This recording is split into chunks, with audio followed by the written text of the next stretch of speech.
Good evening, televiewers. You're welcome to this other edition of Prime Hour on My Media Prime. We are glad to have you many in front of your screens, waiting to get what we have for us discussion for the program this evening. We are going to be looking at the misunderstandings plaguing couples in Cameroon, in the southwest, northwest, in the littoral region center across the globe. We see how we can pinpoint the sources of these difficulties and also preferring proposals on ways out so that we can have a better family life, better community life, and a better regional, national, continental, and global life. We are going to be dissecting this topic this evening with core experts in the domain when we talk of love, when we talk of dating, when we talk of marriage life, when we talk of, in fact, anything you can think of. The experts are in the house. Some of them, you know them already. They are regulars on this platform. Some you are going to discover them today, and I'm sure they're going to become regulars on this program. We are welcoming Apostle Ambe Valentine Ngwa. He's a man putting on many caps. I would like to describe him today as an author. You have 2 books on marriage and other very important topics. So we're glad to have you. Thank you, Mr. Leo. Good evening, viewers of Media Prime, especially Prime Hour. Good evening, Cameroonians. It's a privilege to be here to discuss this very sensitive but very pertinent topic as far as marriages are concerned in the continent Africa, the nation Cameroon, the world at large. Thank you. Also with us is Pastor Alfred Isinge. He is a specialist when we talk of relationship matters. We are glad to have you with us. Thank you very much, Mr. Leo. It's a wonderful thing to sit with great people like this, especially Apostle Ambe, someone I admire a lot, and Apostle Lefort. Good to meet you again. God bless you. Okay, all the way from Boya, town of legendary hospitality, regional capital for the southwest region, is Apostle Lefort Divine. He is a doctor in the domain of relationships. We're glad to have you for the first time on Prime Hour. Thank you very much, Mr. Leonard. It's really a pleasure. I'm very much honored and I'm glad to be here. And I believe we're going to have a wonderful time, amazing topic. Like you said, I'm a doctor, so in this domain, so I'm always excited to talk about stuff like this. And I celebrate all the great men of God also who are with me on this great program. Yes, how's Boya? How does you live here today? No, Boya, we can say is relatively calm. You know, everything we say now is relative, so I think it's relatively calm and okay. Okay, I discovered that because I myself, I was in Boya today. Let me start with you, Apostle Ambe Valentine Ngwa. We are talking about overcoming growing misunderstanding among couples. What are some of the core reasons behind the growing misunderstandings that we find in most of our homes today between man and woman? Yes, Mr. Leo, before we talk about the growing misunderstandings amongst couples in our nation or world at large as far as marriage is concerned, there are so many reasons why people get married. Okay. And that's the reason why we have to address why they get married and they propose for marriage. We are going to be getting to all of that, yes. So this misunderstanding amongst couples today is the result of so many factors which Okay. are going to be outlining as far as the program is concerned. One, I want to say is that when people come together, when they have a lot of differences in knowledge, knowledge is a fundamental aspect when it comes to couple. A man who is mentally low, once he gets married to a woman who is advanced in knowledge, there will be a clash in that kind of relationship. Because every time the man struggles to talk sense or the woman struggles to talk sense into the man will feel cheated. He will feel his responsibilities being denied as the man. So this problem of comparison between two persons coming together is very, very fundamental. And I think that's the reason why you see a lot of growing tension is in most relationships and houses and families in the world today. The second thing that I think that affects a lot of couples as far as relationships concerned is that most of them don't even understand why they got married. Many people just get married because they hear that marriage is good. but don't understand the purpose for marriage. And because they don't understand the reason for getting married, they jump into it only to realize that what we're aiming for. How can somebody get married want to satisfy sexual desire? Sex is one of the last things you can ever enjoy in marriage. Marriage is bigger than sex. And most persons who jump into a relationship because they want to quench their sexual passion, they end up realizing that sex is just 1/10 of as far as marriage is concerned. So when they come together and realize that the aim for which they got married is not satisfying them, automatically it starts creating a lot of tension and trouble in the house. I will not go into much detail because we have a lot of time to discuss a lot of things for now. Yes, basically, Yes. I've followed your Facebook page. You write a lot on this misunderstandings. Yes, basically, what would you tell our televiewers is responsible for the so many misunderstandings that are predominant amongst most of couples today? It's very simple. The society has become too complex for families. Okay. Families cannot more handle the complex nature of the society. Knowledge have increased, poverty has increased, everything has increased, and thus there's bound to be this conflict between the wife and the husband. And then, you know, social media also is coming up, teaching people different things. You're learning something that your husband is not learning. The wife is learning something that the husband is not learning. So, you know, different churches, they're going to different churches and so on and so forth. So when you come back, there's this conflict in ideas. And you know, this issue of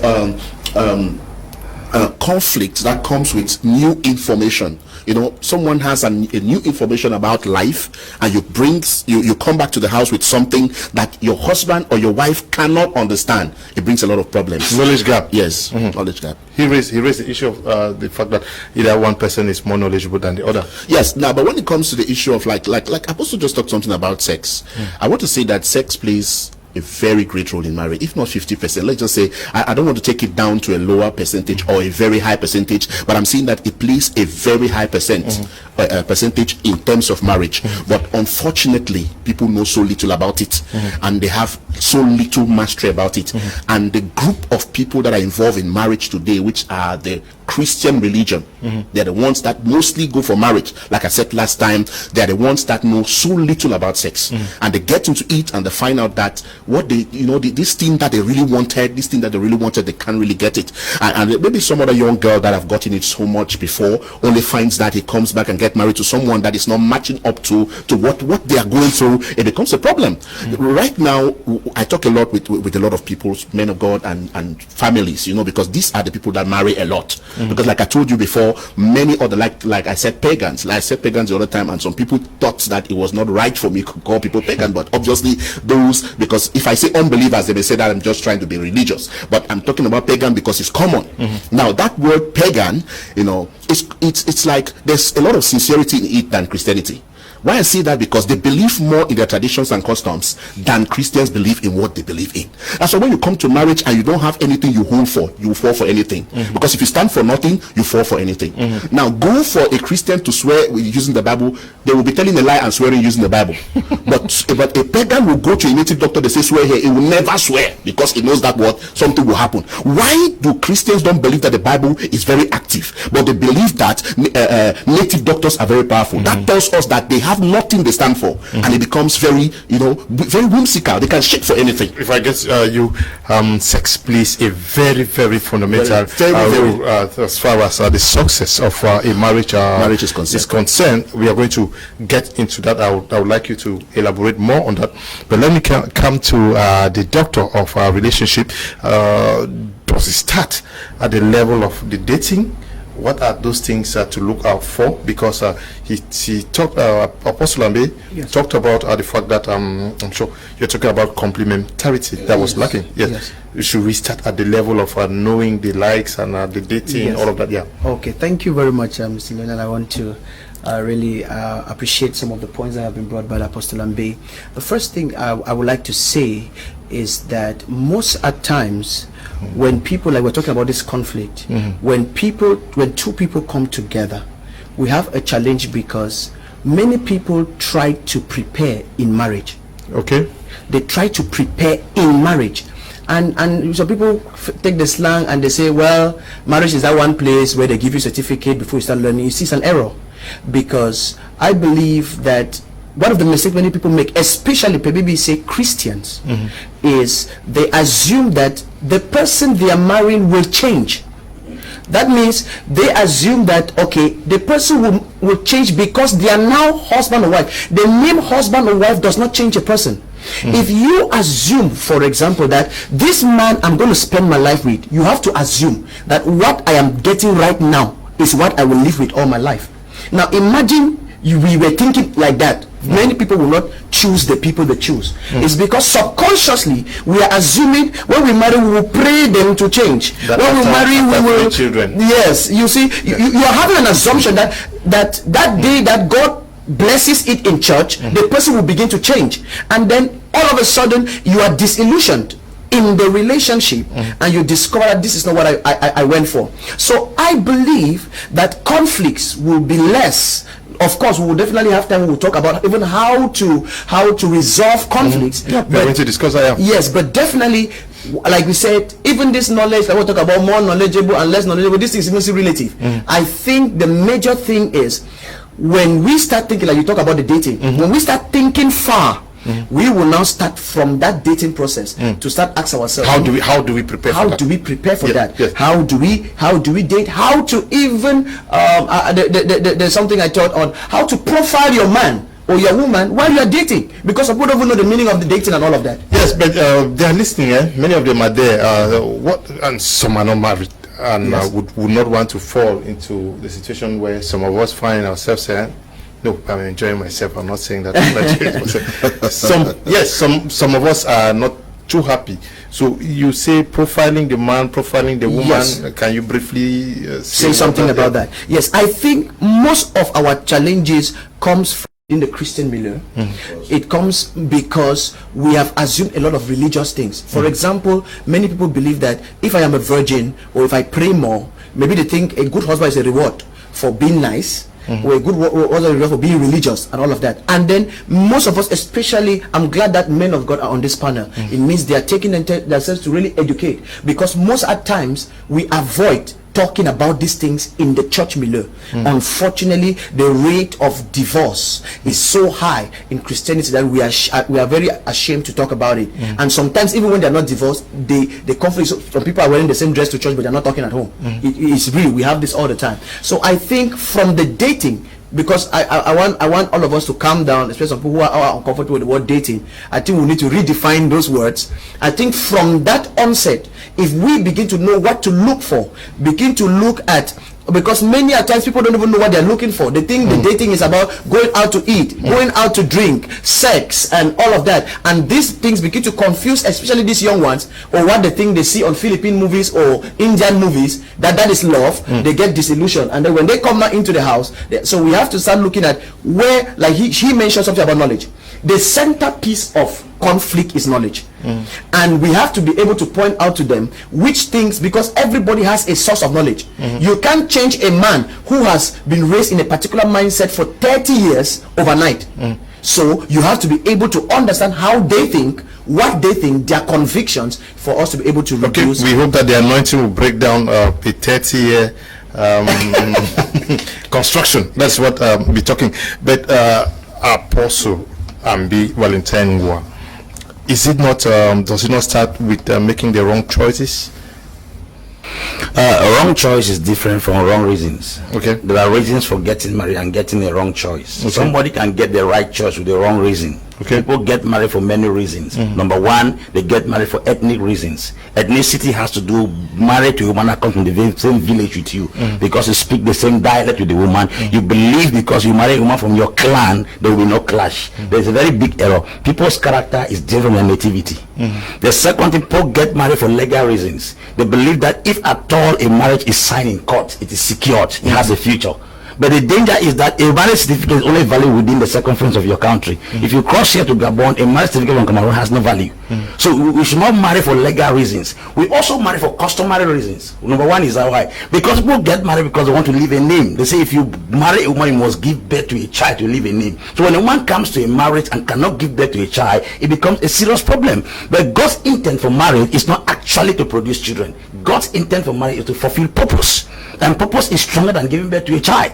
That's the reason why the Bible says that when Samson was going to get married to a Philistine woman, the Bible said the mother and the father asking why couldn't he get married to a woman from their nativity. They failed to understand that God was using that marriage to bring Israel out of captivity. He said God had prepared a marriage for Samson to a Philistine woman so that he could pass through that marriage to bring deliverance to the Jews. So the purpose for the marriage was stronger than the intent of the couples. So God's interest in a marriage is stronger than that of the couple in question. So most people believe that if they get married from a woman of their nativity or they sign it in court, some people get married for physical reasons.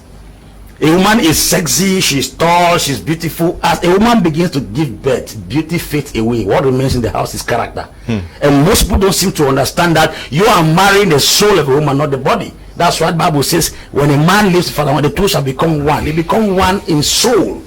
The soul comes blended together. And another reason why most people get married is for religious reasons. Religious in the sense that they get married in the sense they cannot commit adultery. Adultery or marriage is not a cure for adultery. That's the reason why Paul, who preached the message of he that does not want to burn in passion should get married, he said, I bring my body under subjection not to commit adultery. So he did not escape adultery as a result of getting married, because he was a eunuch, he did not get married. So why would he preach a sermon that if you want to escape adultery, marry a woman? He didn't get married. How did he escape adultery? He said, I bring my body under subjection. So when a woman gets married with a mentality that, or a man, that he will never commit adultery, sometimes when they broke this marital vow, it brings a lot of conflict. Their purpose for getting married was very, very wrong. And the reason, now if the reason for getting married is wrong, you may get married to the right person and think the person is wrong. Many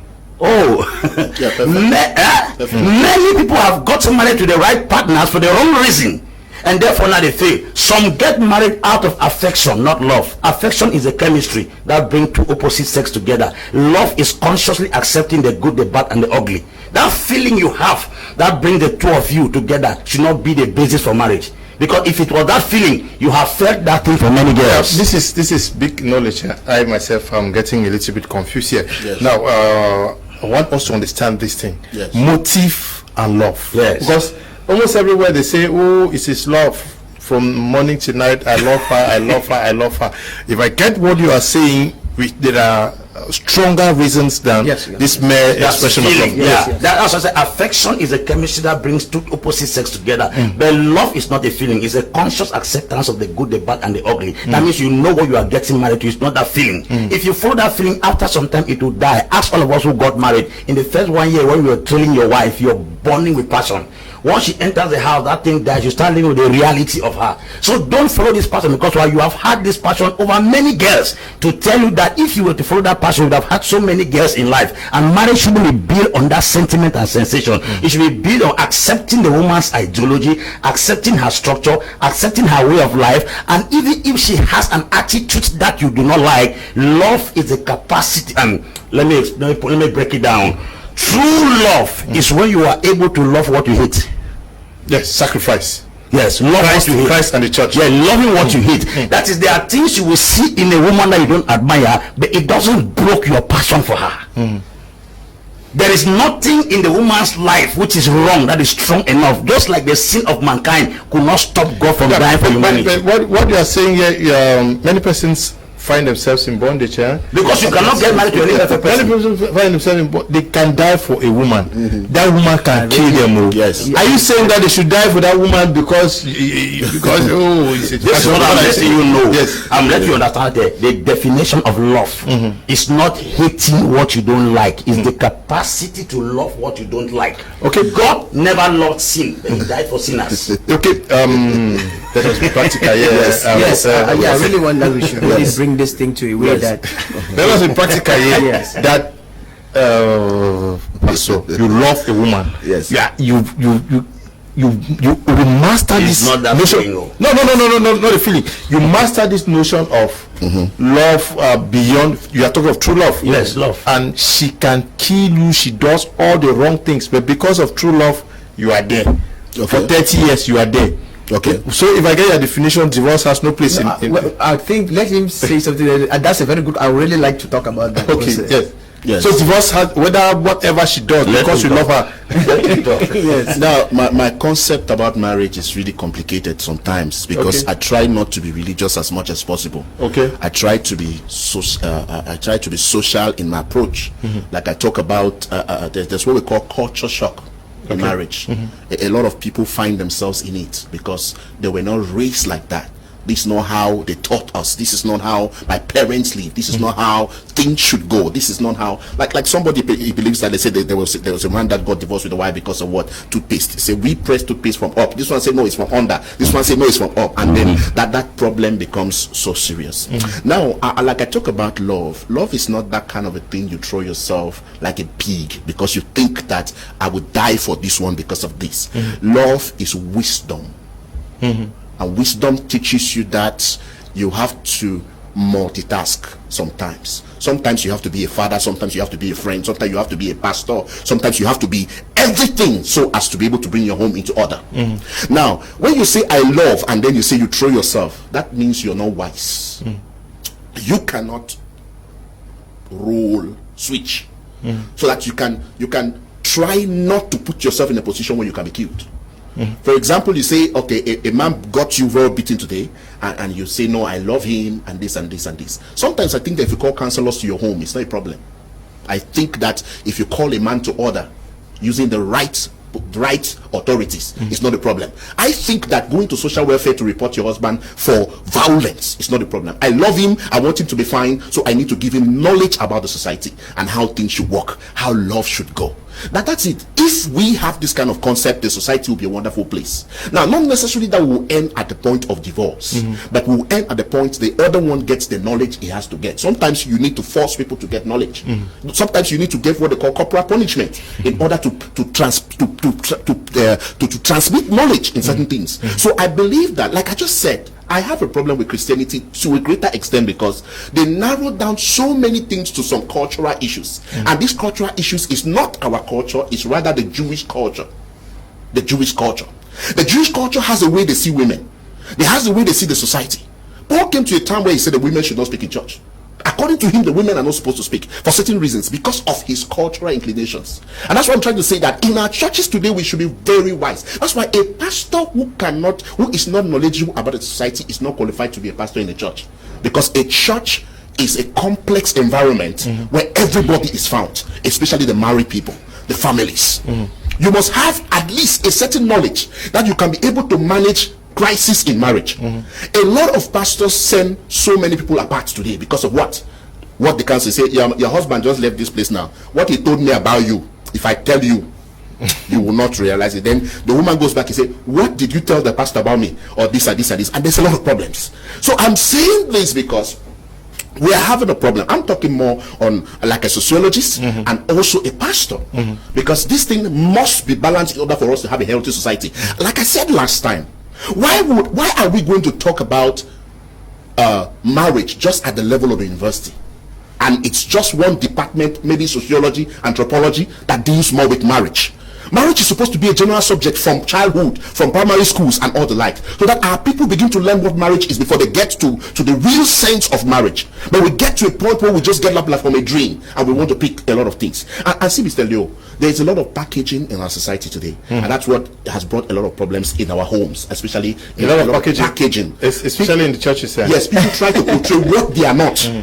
And just see now, a young minister makes the church young girls to see that, oh, we are very rich, my shoe is 50,000, my this is this and this and this. Then the girls want to die running behind him for marriage, and finally he picks one to get married to, and only to find out that pastor was talking, he cannot even give half of what he has been talking about. That's what they call packaging. And these women become so frustrated and they become so disappointed.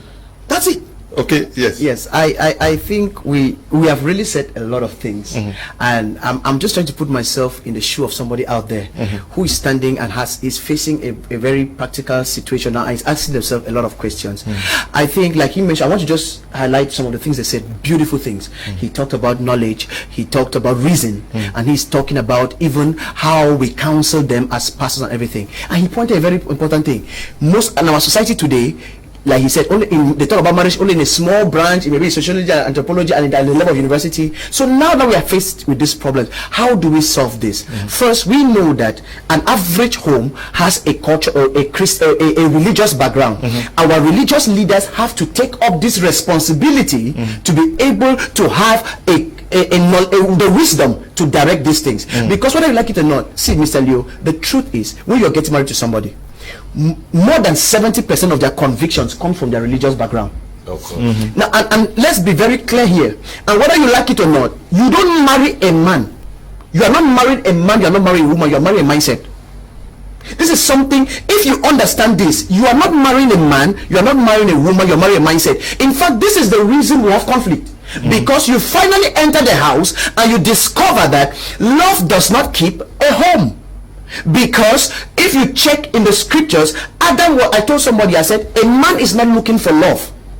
And most of the times when I counsel, I've been about 5 years in marriage. I've been a counselor for that's a number of years. Now I talk with people, and after I'm talking with somebody, I will ask somebody who come in, why do you want to marry? You hear the first talk, I love him. And I'm like, what? And now you see, look at, now it's crazy. Adam was alone. According to the biblical story, God gave Adam, not woman, work, gave him a purpose. A woman came in as a helpmeet. Okay, now fulfill the purpose. To fulfill the purpose. And this is also one of the reasons why after a while, a man, I told a lady, I said, after a while your husband can look at you and answer, say, now really wait for make me marry this woman. Not because they don't love you, but it's because a man is looking for a person fit to help them. I have a book I titled How to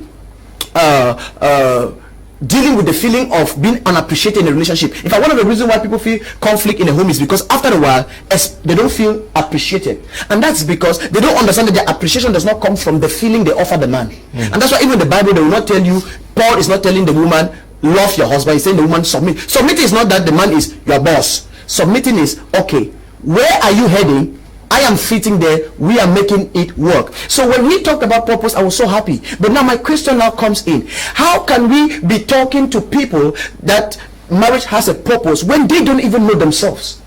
A lot of times we have this, they don't know themselves, they don't know their purpose in life. So a lot of times we have young disillusioned people from Philippine movies, from Nigerian movies, from Indian slow motion movies, who feel that what they see on social media, who think that the glamorous pictures, who feel that those things are what they are looking for. Then they come inside and find that that is not it. So we need to start building people who first know. I told somebody, I said, it's 1 + 1 that equals to 1.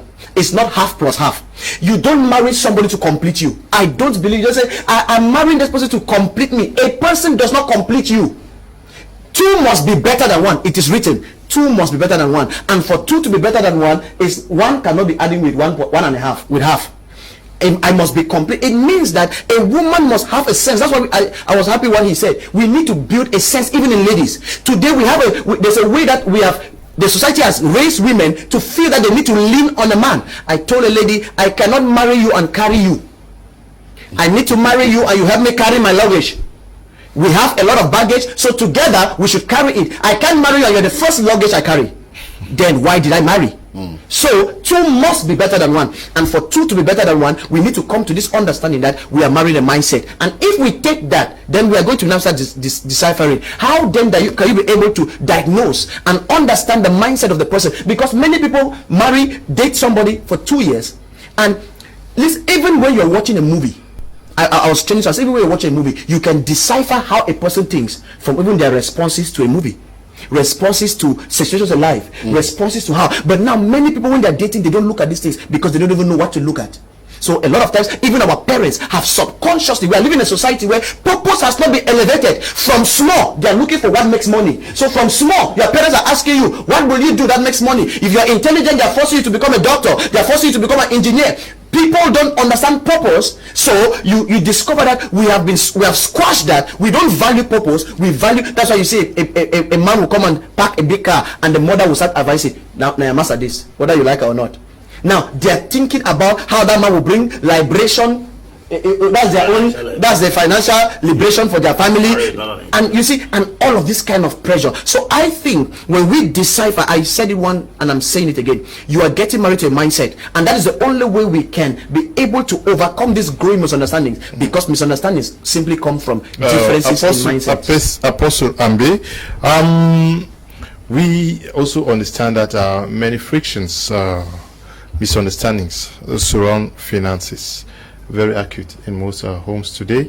What is the fault? Is it the failure to identify the capacity of this, either the man or the husband or the wife, to assist in the financial upbringing of the family, or the fact that they got married through faith, hoping that one day manna will come from heaven?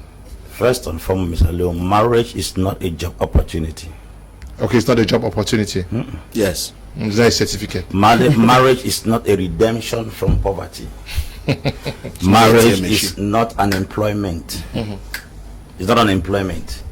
When God created Adam, he didn't give him a wife.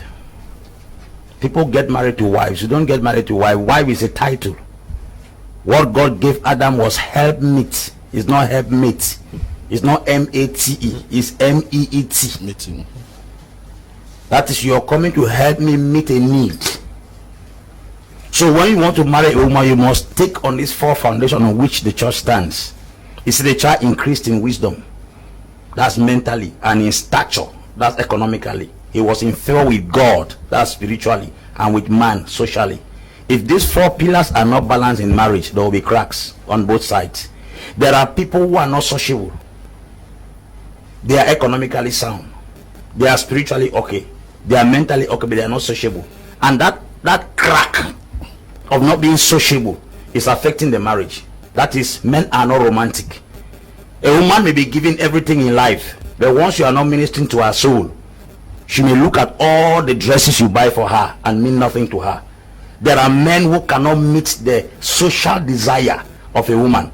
That one can create a crack. There are people who are also sociable, but they are financially broke. We call them fine boys. They can stay with you as a woman. They will always ask you to transport to go to somewhere. That economic crack can bring a serious challenge. There are also people who are mentally not balanced. They are not sound upstairs. So when they are married to a man with more advanced upstairs, it becomes a very serious problem. And there are also people who are married and they come from two spiritual backgrounds. Somebody is more mature spiritually and the other person is down there. Especially among pastors and their wives. Yes. A pastor is praying 5 hours, the wife does not pray for 2 minutes. A pastor studies 10 chapters of the Bible, the wife does not read even 1 chapter. Fine girl. She's a fine girl in the house. That spiritual imbalance causes a very serious problem. So before you get married and have a successful home, there must be a balance. I studied my Bible and I realized that most of the prophets in the Bible who were the best produced the worst children spiritually. Samuel was a great prophet and he had an integrity in Israel, but his children were sleeping with children at the entrance of the tabernacle. The same with Eli. What was the meaning of that? Is to let you understand that people have cracks in many areas. That's why no marriage has the same challenge.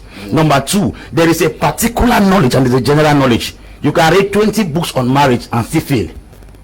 God sent you to study a man, not men. That man you are getting married to is your academy. The woman you are getting married to is the institution.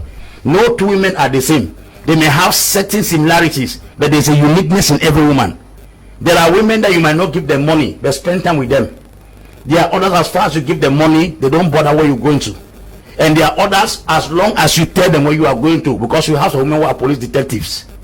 They want to know every single thing you do, where you are going to, what you eat.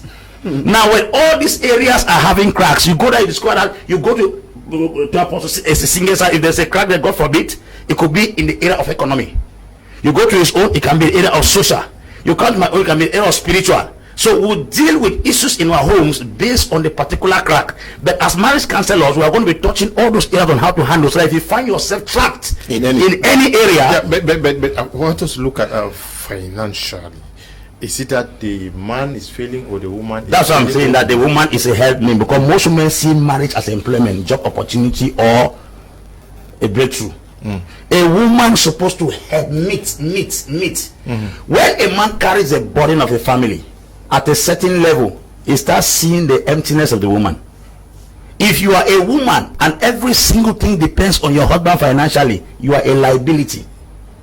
You are a yoke of bondage in that man's life. So women were taught that there is something they call housewife. There's no job description as housewife. I got up and I saw my birth certificate. My mother's profession was housewife. There is no job. I'm telling like you. housewife. What is housewife? Housewife is not an assignment. It's not a purpose. That woman inherent in her is a treasure, but it takes a wise man also to unlock that treasure that is in that person. And if a man does not know how to bring out the best in a woman, you can allow diamond being closed in a treasure. So men have to understand on how to unlock, because why? It is a man that has the capacity and responsibility to cultivate a woman. Let me conclude. The word husband is an agricultural word. It has to do with husbandry. That is to say, a cultivator. So when the woman comes to your house, she's a seed. You are the one that cultivates her. The word wife is a medical word, midwifery. Is a woman that helps you to deliver what is inside you. Any woman you marry that does not put you pressure to bring out what is inside you is a yoke of bondage. We have to understand this two disparity before we know how we enter into marriage. Thank you. I think in all what beautiful, I think in all what you have said, it comes to something that I realize, like we were saying, at the core of this is that most people don't know why they get married. Because I think you cannot even bring out, because I discover that a woman cannot be suitable for you until you know why you need a helpmate. That means I should be conversant with my purpose, where I am going to, what I will expect from this person. If not, you will discover that many people find the problem with misunderstanding is that they enter the marriage and find that this is not what they were looking for. They did not take time. They did not do their assignment. Yes, they did not. They discovered this is not what I was looking for, and this role has to be on both ends, because we keep saying this, and sometimes, since maybe they are just men on this panel, because most of the times, especially in our African culture, women were just like a man, an addition in a house. I'm saying this: every woman need to know who they are. Only then can they know the best person that they can bring, because there are many men out there that it depends on what. Let me give you this illustration, Mr. Leo, for 1 minute. It's like this. It's like me going into a shoe shop to look for a shoe. I always give this example when somebody asks me, I have a teaching on the role of God in a relationship. Now it's like me going to a shop to look for a shoe, and imagine I'm a football player. If I am going as a football player to a shoe shop to buy shoe where there are so many shoes, now the first thing, imagine God is the shopkeeper. What does he ask me? What do you want to do with the shoe? Now the shoe for a footballer is different from the shoe of a basketballer, but they are all shoes. Now if I know that the role I will be playing with that shoe is football, it automatically say I need my football shoes, what they call godas. I need that shoe. Now you see, because I know what I want to do with it, I know what to look for. Now when we go now even to the place where there are the different the kind of shoe, there are different sizes. Now you don't have the one that fit, but I will not be looking for a shoe that fit in a place for basketball. So if you know that this is what you want to do, everything has its role. Everything has where they fit. When you know what you want, you will know who will fit, and it will reduce the misunderstandings amongst the couples. Let me take a few messages from Televias. Married a man who loves you and you will be happy. Don't marry because of money, status, or family background. Boye is writing from Boya. A man who loves you. How do we know who loves? That's a lot which I was mentioning. Because marry a man who loves you. Because this is the kind of thing, I'm sure maybe you want to say, this is the kind of thing, because a lot of people think that love is these emotions that fluctuates with hormones. Marry a man who loves you. How? No, actually this thing they call love is relative.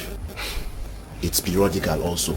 You may have a particular liking for something at a given time and you think it is love, but later you discover that it is not what you thought. Even like they're talking about purpose and purpose and purpose. How many people truly know their purpose? How many people? A lot of people just do, especially in Africa, they do try by error. This one I can do it well, this one I can do it well, this one I can do it well, but this one is available, let me fall for it. The other ones I can do them, but they are not really available. Now most people in the churches especially, they get married to people they see every day. You know, it's people around your community that you see. You have not gone out of that community. That have you even visited other churches to know who is there or who is not there. Now, so the nearest one that is around you, you are forced to pick one of them because it is the culture they have taught us in the church. Marry from your circle, don't marry from outside. And the pastor is teaching every day, pick one from among you.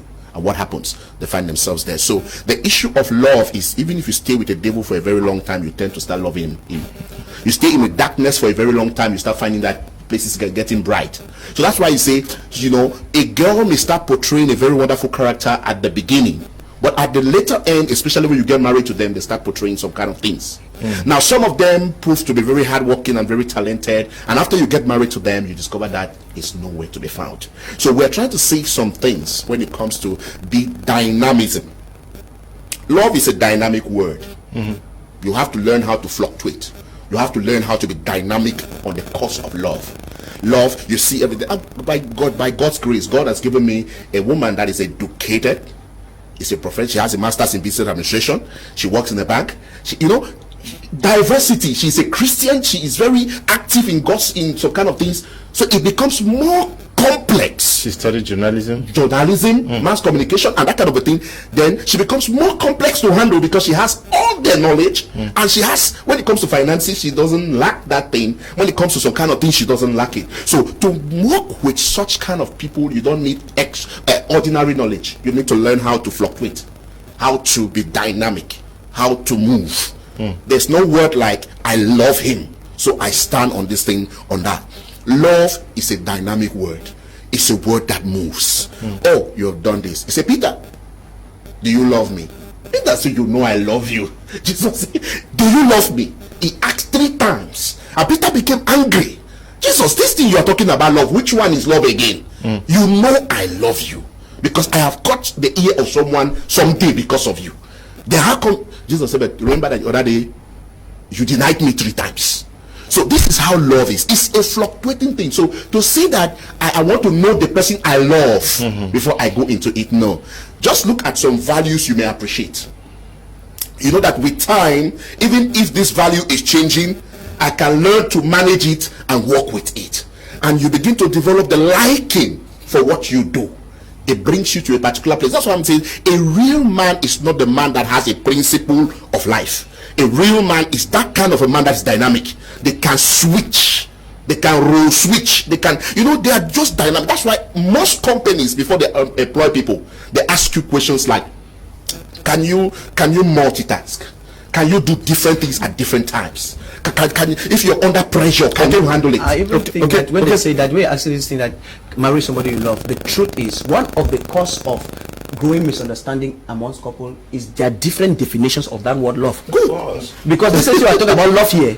You see, his picture of this same love might not be my picture. Good. It was his interesting content of wise advices. Okay, thank you very, very much. Good evening, Mr. Leo. It's Cynthia from Limbe. You people are a blessing to me and my family. I have had misunderstandings in my home now.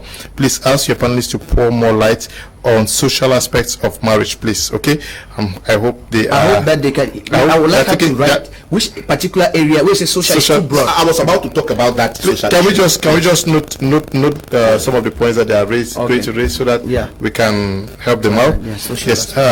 Hello, Mr. Liu. Please tell Apostle Ambe that he has too much wisdom whenever he speaks. So please should not be absent for too long again. Ade Derek writing from Limbe. Yes, he's been away for so long, and you have been disturbing me. Where's Apostle Ambe? He's here today. Hello, Mr. Liu. I love your panelists today. The program is moving my spirit, and I'm learning a lot. Ben is writing from Bafut. Good evening to you, Ben. This one says, okay. This one from Boya. Good evening to you. Good evening, Mr. Liu. Thank you for the program. I'm Maxel from Limbe. You have a powerful panel there. They are right on point. Thank them for the clarifications. There is a lot of confusion and pain around the place in the name of marriage. Let them tell the men and women out there that not everyone must marry. Okay, I'm sure that is also a point. Should everybody marry? No. Yes, or must everybody marry? Good evening, Mr. Akum. I like your panel, but the place of a woman is lacking in the panel. Boni is writing from Boya. Yes, a woman is going to be there. Dr. Success Nkomo says, wow, Apostle Ambe has mastery on this subject.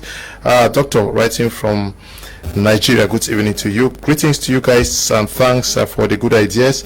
It takes an effort to be a husband or a wife, but once in many go sleep. Egoism, self-centeredness, and trouble becomes a visitor. Pangala is writing from womb. Good evening to you, Pangala, writing from womb.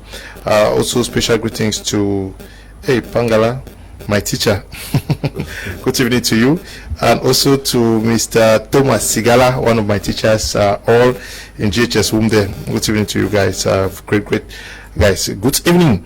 It's good when you got married and keep in touch with your ex. Is it good too? That's another topic. Yes, especially telling her how much you miss her. This is Shalom writing from Boya. Okay. Good evening to you, Shalom. This one, Pastor Promise says God is yet to do more. Okay. Yes, we trust very much that God is going to do more. Mr. Leo, what if your fiancé is taking money from outside and bringing in the house, claiming it's for love? Raul is writing from Yaoundé. I hope when they take from you to another person, it will still be love. Good evening to you all. I'm so impressed by what you all see. However, what about those men that will deliberately deny their wives a chance of relaxing, of realizing their dreams? Please, what do you say of such men? Oscarina, writing from Yaoundé. Good evening to you, Oscarina. Good evening, viewers. Love itself is very broad. We all see love from different angles. That's why most men, especially in Africa, get married to their ex-girlfriends. Reasons being that we have learned to fluctuate with their psychology, knowing what their mindset is all about and how to tackle them. Ricardo is writing from Boya. Good evening to you, Ricardo. Good evening, Mr. Leo, and to all the clergies who have built me with more approach to the understanding to what marriage is. I am Marcelo at St. Pete, Boya. I want to ask Pastor who spoke on cracks in marriage. What about marriage of equal status? That is, the man and the woman are equal spiritual level, social and economical life. Don't you think there will be competition at home? Yes, okay, that is also a very important. Some of them we might forget some. Okay. Yes. We might forget some. I would like to first of all, 1 minute, please. Okay. Let me talk about this. Just to talk about this love. I'm sure maybe you want to answer another question. Yes. I really want to talk about this love. You see, when we keep thinking that as we have already agreed, we have different views of love. And that will be very difficult now to say this is the definition of love. Because the only definition we have in the Bible of love is God is love. It means God does not have love. I'm just trying to say this. Okay, now. And then you will see that there's a particular scripture that opened my mind. It said everything works together for good to those who love God, but that's not all. But those who are called according to purpose. You see, even though God loves us all equally, when He calls you out, He calls you according to purpose. You see, marriage is like calling somebody out from the crowd. It's like I look in billions of women and I am picking somebody out, and that person can only be picked out based on purpose. You see, who are they called? Even God expresses love. You see, the way I express love for my daughter is not the same way I'll express love to my wife. But you see, it's the same love expressed to these individuals based on our purpose. Since one of the purpose of my wife, since we can procreate, sex and all of this are involved, I cannot be having sex with my daughter. But I love my daughter so much. In fact, every father will tell you that when you have a child, the moment you look at that child, you know in your heart that you can do anything for that child. But all of a sudden, your expression of your love towards that child is based on purpose. And that is how I believe. So every time when people just begin to think about the love and that marry a man who loves you and all of that, they will be thinking about something in their head. That thing will be their definition of love, and to them until you can give them that thing. Okay. If not, they will not believe that you are love. Yes. That's love. You noted some of the worries expressed. I think they spoke about social, economic, spiritual. Yeah. And would there not be balance? Answer the one X. If there is a balance, if everybody is the equal, same level, at the same level, economically, spiritually. Now, irrespective of all this balance, there is a role each individual has to play in marriage. They didn't ask a woman to love a man. They asked a woman to submit to a man. If you come into the house with 600 billion and the man has 100 million, your responsibility is to go under. The word submit means you are a subset in that house. That's what it means. To submit means you go under. When you have talk about equality in terms of economic, social, spiritual, people can have misunderstanding in those areas, but there is a particular responsibility a woman has to play in a house, and that description is clear in scriptures. She has to submit, both in the Muslim, Buddhist, Hinduism, Shintoism, Confucianism, Christianity, and even African tradition. The role of a woman is the same. She has to submit. Submission means you are recognizing that somebody is above you. That is what most people don't seem to understand. The richest woman in Africa is Foloronsha Lakija. She's a multi-billionaire. The husband is not even as rich as her 1/4. But when she starts to teach on marriage here, you understand that she understands her role, that money did not change her position. People fail to understand that education does not change your position. Your finances does not change your position. Your social status does not change your position. No matter how financially buoyant you may be, economically sound you may be, mentally sound you may be, you have a responsibility to submit. The day you call somebody a husband, it means you have acknowledged the fact that the person is your superior. And mind you understand that from the book of Genesis, submission was not an instruction, it was a curse. It was a curse. He said, your desire shall continue to be to your husband, and he shall rule over you. Which means you don't have to like to submit. You are obliged to submit. It is not something you do at your convenience, because most men want to submit at their convenience. It is not something you do at your convenience. It's a biblical command from all angles, whether it's custom or tradition, you submit. And once a woman does not understand that particular part in marriage, it's trouble. The man's role is to love. Love is what provokes submission, because a woman will definitely submit to what she does not want to lose. Any woman that has no value for a man cannot submit. And what provokes value for what provokes submission is when a woman develops value for a man, and that value is provoked through love. And when we talk about love, people think that love is that diverse. Bible says, the whom the Father loveth, he chastises. Love does not exempt discipline. Love does not exempt torture. They say, he that spares the rod to spoil the child. You are not beating the child to kill the child, you are beating the child to success. So if you are taken to welfare, it's not hatred. It could be an expression of love to bring your bestiality into normalcy. So people misinterpret it so as if love is just one fine, everything smooth, everything nice. Don't complain, don't react, don't get angry. That is not love, that's stupidity. That's not love. Love chastises. Love beats. Love takes you to welfare. Love locks you up, not to kill you, to correct you. Apostle, so love corrects, love does not condemn. Okay. What actually makes of, because I'm trying to get to our society with our discussion now. We have been theoretical in our approach. So many things have been theoretical in the sense that we put it, one, our language also, professionalism is involved in it. So we talk, understand, having in mind that at least half of our society is educated. But what about the ones that are not educated and they may not be able to understand what we are saying? So that's why I want to try to bring it from that point of view. Now you talk about something like this submission issue. I want to say that is what has provoked so much violence in marriages today. That's what has made so many couples cannot go along together, because the man has misinterpreted the word submission, and the woman also takes it to violence and say, no, it's not going to work like that, especially if the woman can come with something. Now you quoted a background of something.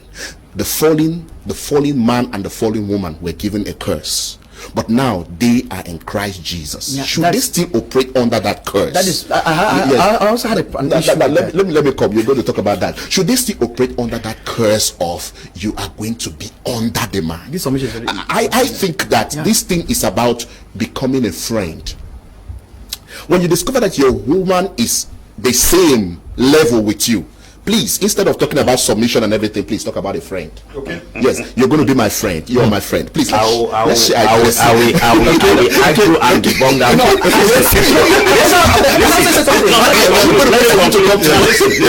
When we talk about the fallen man, the woman was told that she will give birth in pains. She's still giving birth in pains today. Giving the blood of Jesus has not stopped that pain. But the Hebrew woman was giving birth without pains.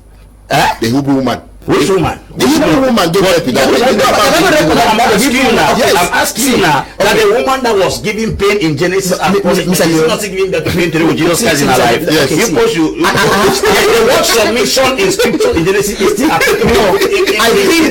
I think our problem here is submission. You see, I was also a little bit worried with your description of submission.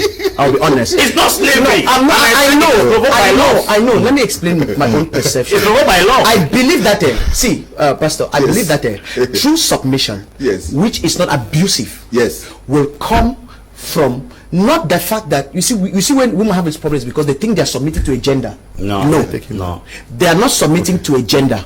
We submit to one another. Good. That's what the Bible says. Yourself one another. Can I really say something? Okay, now please, I want to say something. Somebody yes, somebody is the head. Now this is it. But submission word, the way you describe it. Excuse me, sir. Let me. Can I really say something about it? It's very important. Yes. This is why people are abused and people are beaten or whatever. This is it. Every institution cannot have two heads.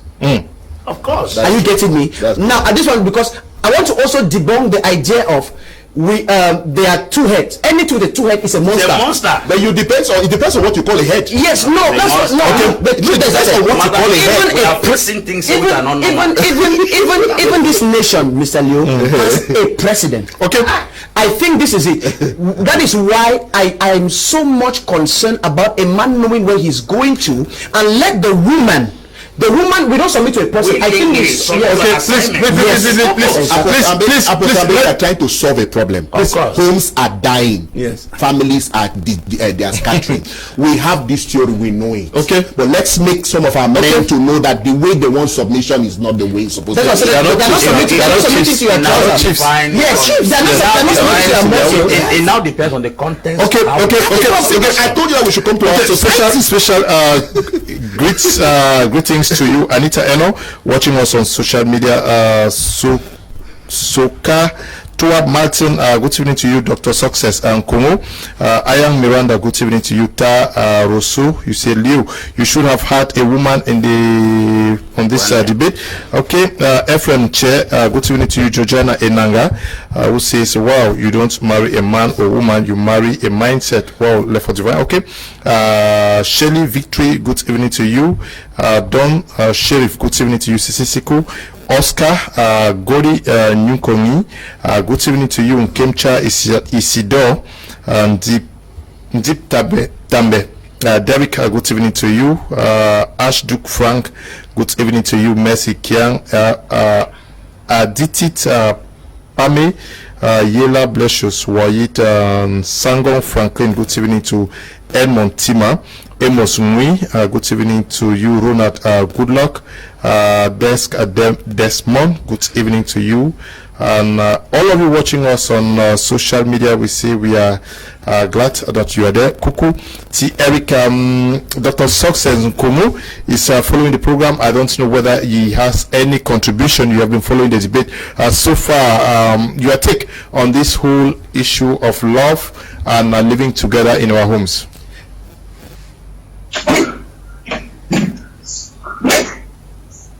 Yes, you are on. Doctor, if you may have something to say, contribute, please. I can't hear you. Go on, doctor, you are on.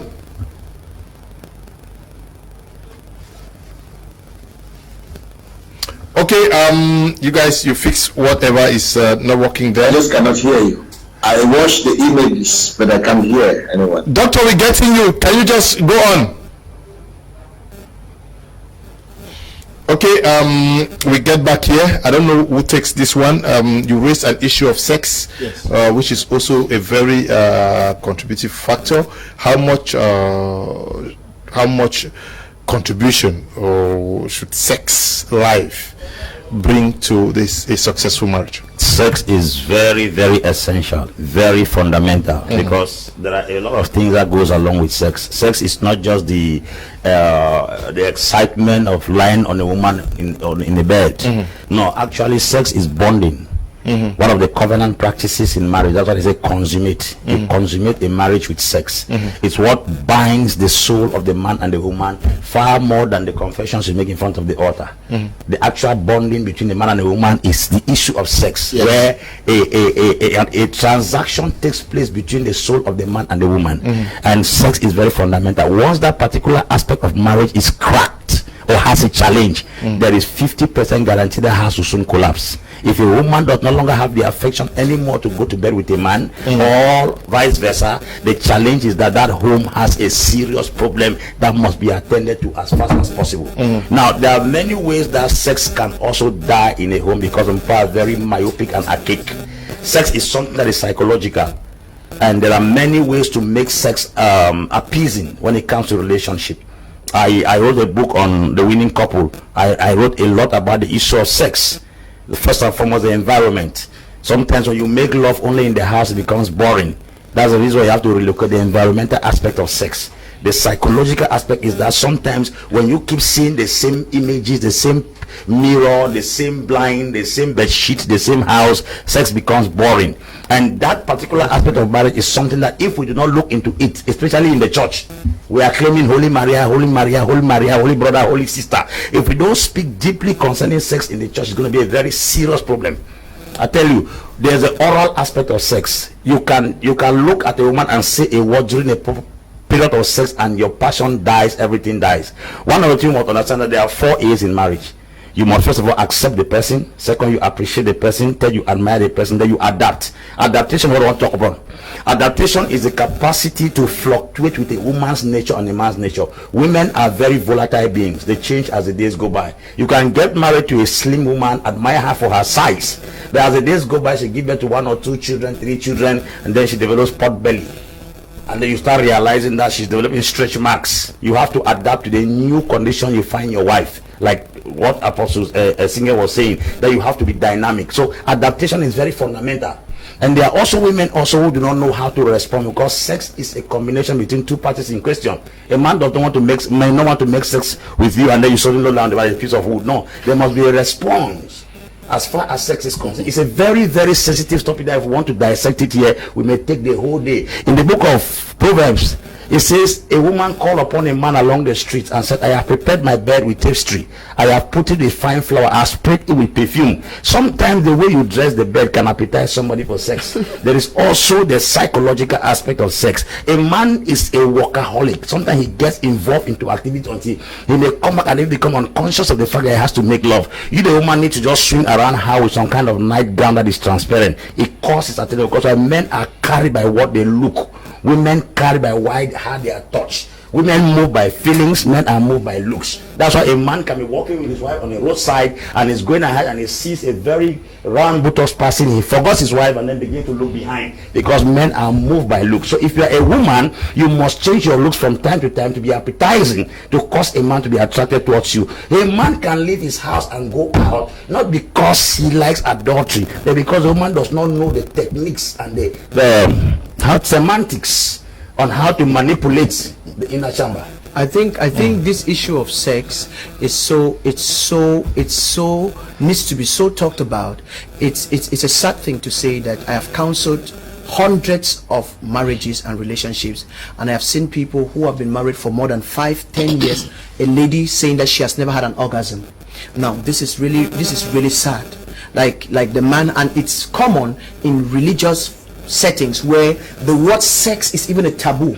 We have a setting where, like I said, sometimes we are struggling even in this dating thing, because there are certain religious cycle where the very word dating is a taboo. So you will see a guy will walk up to a girl and does not want to sound all carnal, and will tell a girl they have not just met, I want to marry you. Marry you as what? Like they just move and they say, please, will I marry you for what and what for? So you will see this aspect of sex. Now it will shock you that there are a lot of people, that couples that are not even comfortable with their bodies. Like they make love with the lights out. Like I beg off light mode. What's that? You see, they are not even off light mode. So they are not even comfortable with their own bodies. It tells you a lot because, okay, for example, there are some ladies who are even afraid to exploit their sexual fantasies because they don't want that this brother should say, "Ha, mama, so you be bad." You know, all of those kind of things. Like, they have a lot of things they want to do, but religion holds them down. And I think we need to open them up and let them know that it is very okay to explore your sexual fantasies with your partner. And these are some things that we're going to hold in another life. And let me just see what has been destroying many of our homes today. When a young man maybe doesn't get enough of what he wants to get, he goes out to get it from other people. Because immediately you become a star around where you are, every girl wants to give you for free, and they're ready to do that. And obviously there are some kind of techniques and styles you will not do with your wife, but you can do it with other girls outside. Those kind of things. That's what is destroying a lot of things. That's why you see pastors' wives are getting dissatisfied, frustrated, because the man spends all his energy on other women, and when you come home you don't have time for yes, that's the kind of thing that's happening. You spend all your energy sleeping with the other women, and then now when it's time for your wife, you can't have it. Now, like some of us that have this kind of women, that are wives that are too busy, extremely busy, what happens? You are forced to learn her style. That's why I said I talk about dynamism. You're forced to learn her style. You're forced to learn some things, how you can better get these things. Okay, allow you to sleep maybe at the point of 4 a.m. or 4:30. You get up at that time, you're fresh, and then some things. Or you just say, okay, when you come back, you bathe a bit, maybe you eat, and then sometimes this, there are some habits that someone may cultivate that can really hinder this flow. Like when you eat, there's a way you eat that you want to even have sex, you'll not be able to have it. There's some kind of things. You begin to bet some kind of funny bet. There are some other things that will turn you off when you are like, those kind of things. Like you didn't bathe and you just want to just jump on this thing, and you're fighting to kiss where you are. You have not brushed your mouth. You may not have mouth odor, but you didn't brush. That's different. You may not have mouth odor, but you didn't brush. So when you didn't brush, your mouth has some kind of taste that is repellent. It's not really attractive. So some of those things, and this shaving, you shave your armpits and you shave your body and all those things. Many people like this, and then when you come around, the woman does not like the atmosphere. Now, the kind of atmosphere you prepare in your room will tell whether your husband will turn on or not. Clean bed sheets. Your children are just eating on the floor, through everything. The room is just looking at one time. You're wondering why your husband does not want to touch you or to come around you or this. You remember the parlor? Yes, they you remember the parlor is watching TV. They're watching TV till the night, and then they fall down to sleep. Now, why are some of our pastors and our friends suffering in their marriages, especially in the aspect of sex? Now, you just talked about orgasm. I was teaching in Yaoundé in one marriage conference, and I told them that there's a possibility that a woman can have about 30 orgasms in one setting. Yes. It's an insult. They say, hey, man of God, I beg, don't touch that one. It's not true. It cannot happen. And now why they are saying that is because even to get one for them is very difficult. Yeah. Now, so women can last for long, and other women cannot last for long. Some women can take about 50 orgasms at one time. Some cannot even go there. But this thing is like a mystery to people. Now, she comes down and marry one young man that was bragging and making this kind of thing. And the young man cannot. He will use power. At the end of the day, you cannot even give one or two. Or maybe you gave one and you thought you have done it. And she's just still starting. Because she's used to the one of 10, 15, 20, 25. Orgasms can come in their series. It's like you're very surprised of what I'm saying. Because So these are the kind of things that have destroyed our marriages, because we don't want to know. We don't want to know how people's body chemistry works. Body chemistry, this aspect of sex. Some people want you that if you want to make love with them, you start it from morning.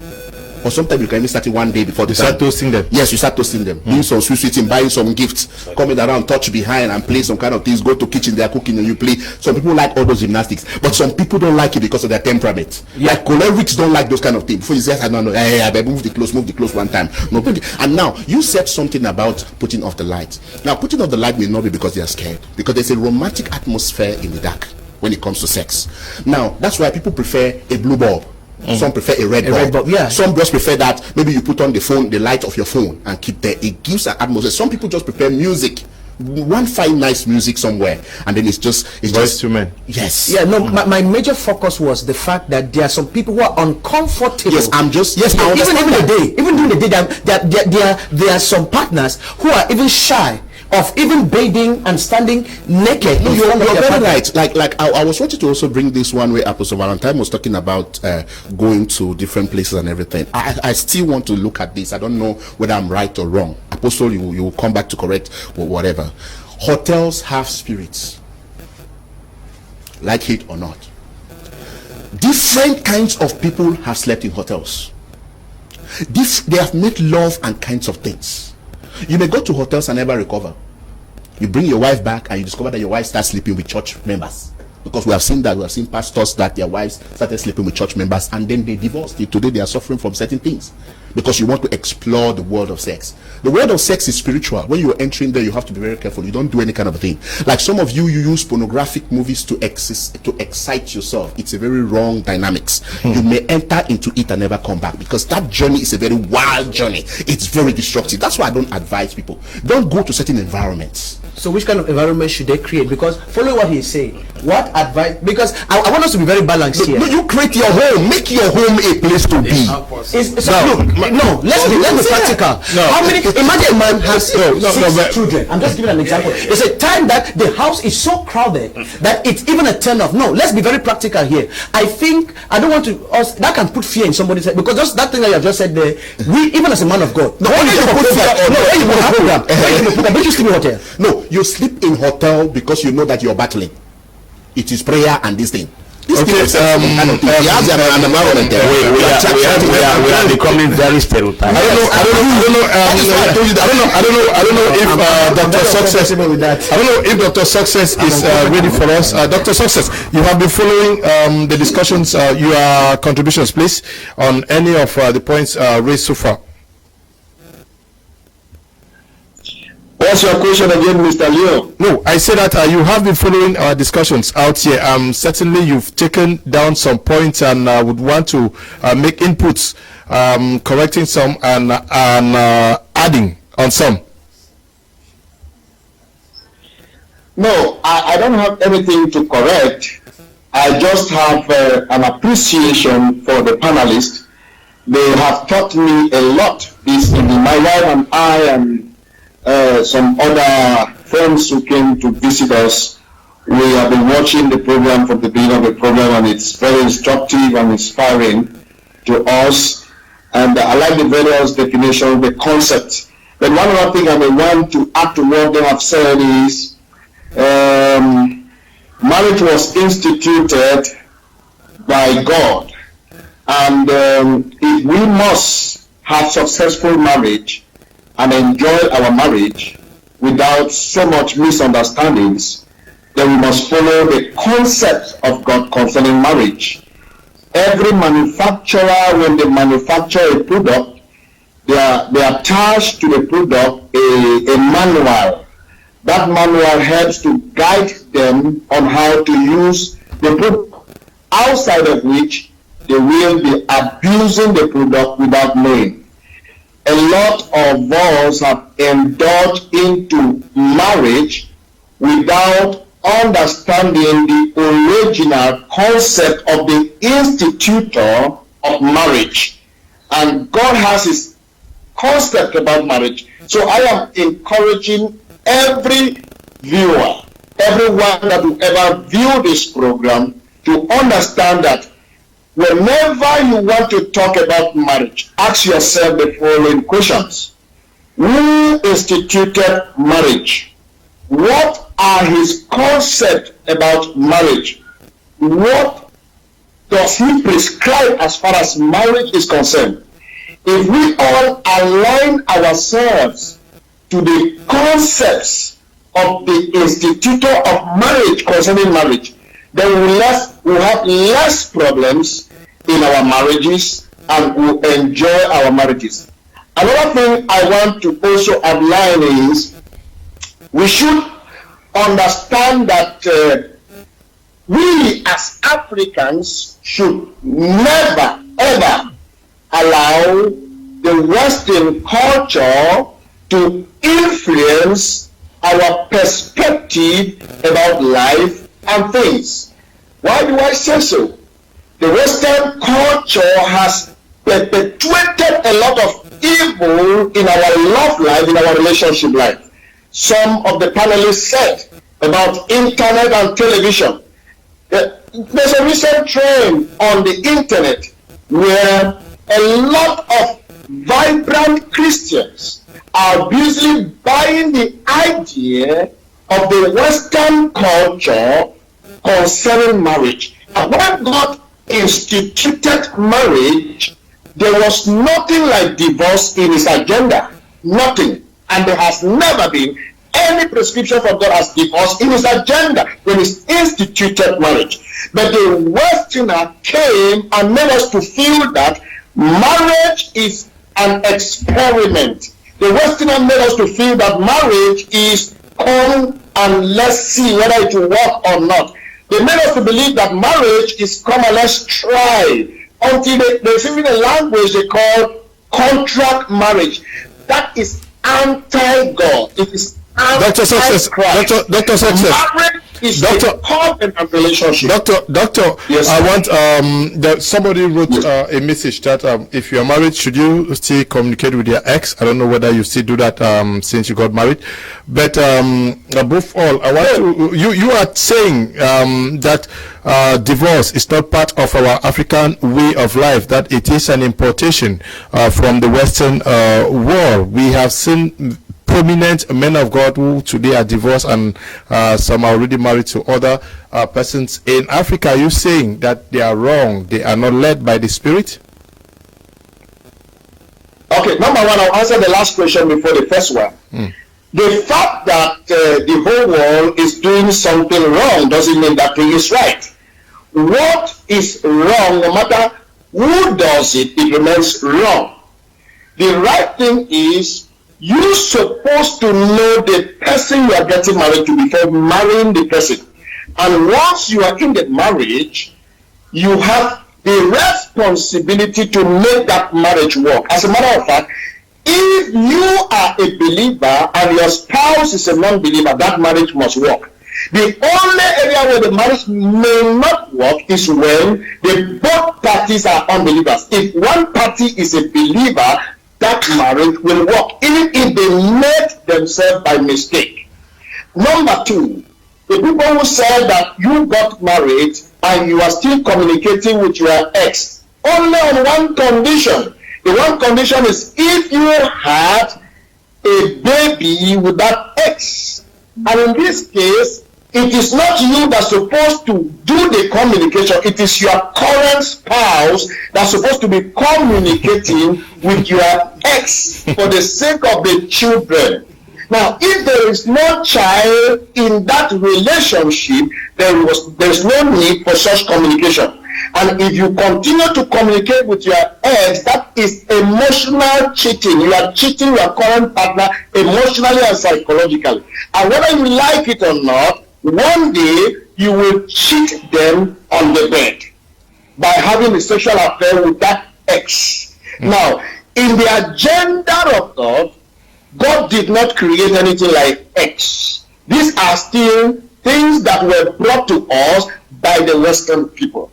That is why if you watch carefully in Africa, most of the African countries that adhere to the raw culture of Africa, they get married as virgins. Now, Dr. Success, one last question for you. Doctor, one last question for you. You are so strong on the African way of life. An African culture will embrace polygamy, and you say we should not embrace the Western culture.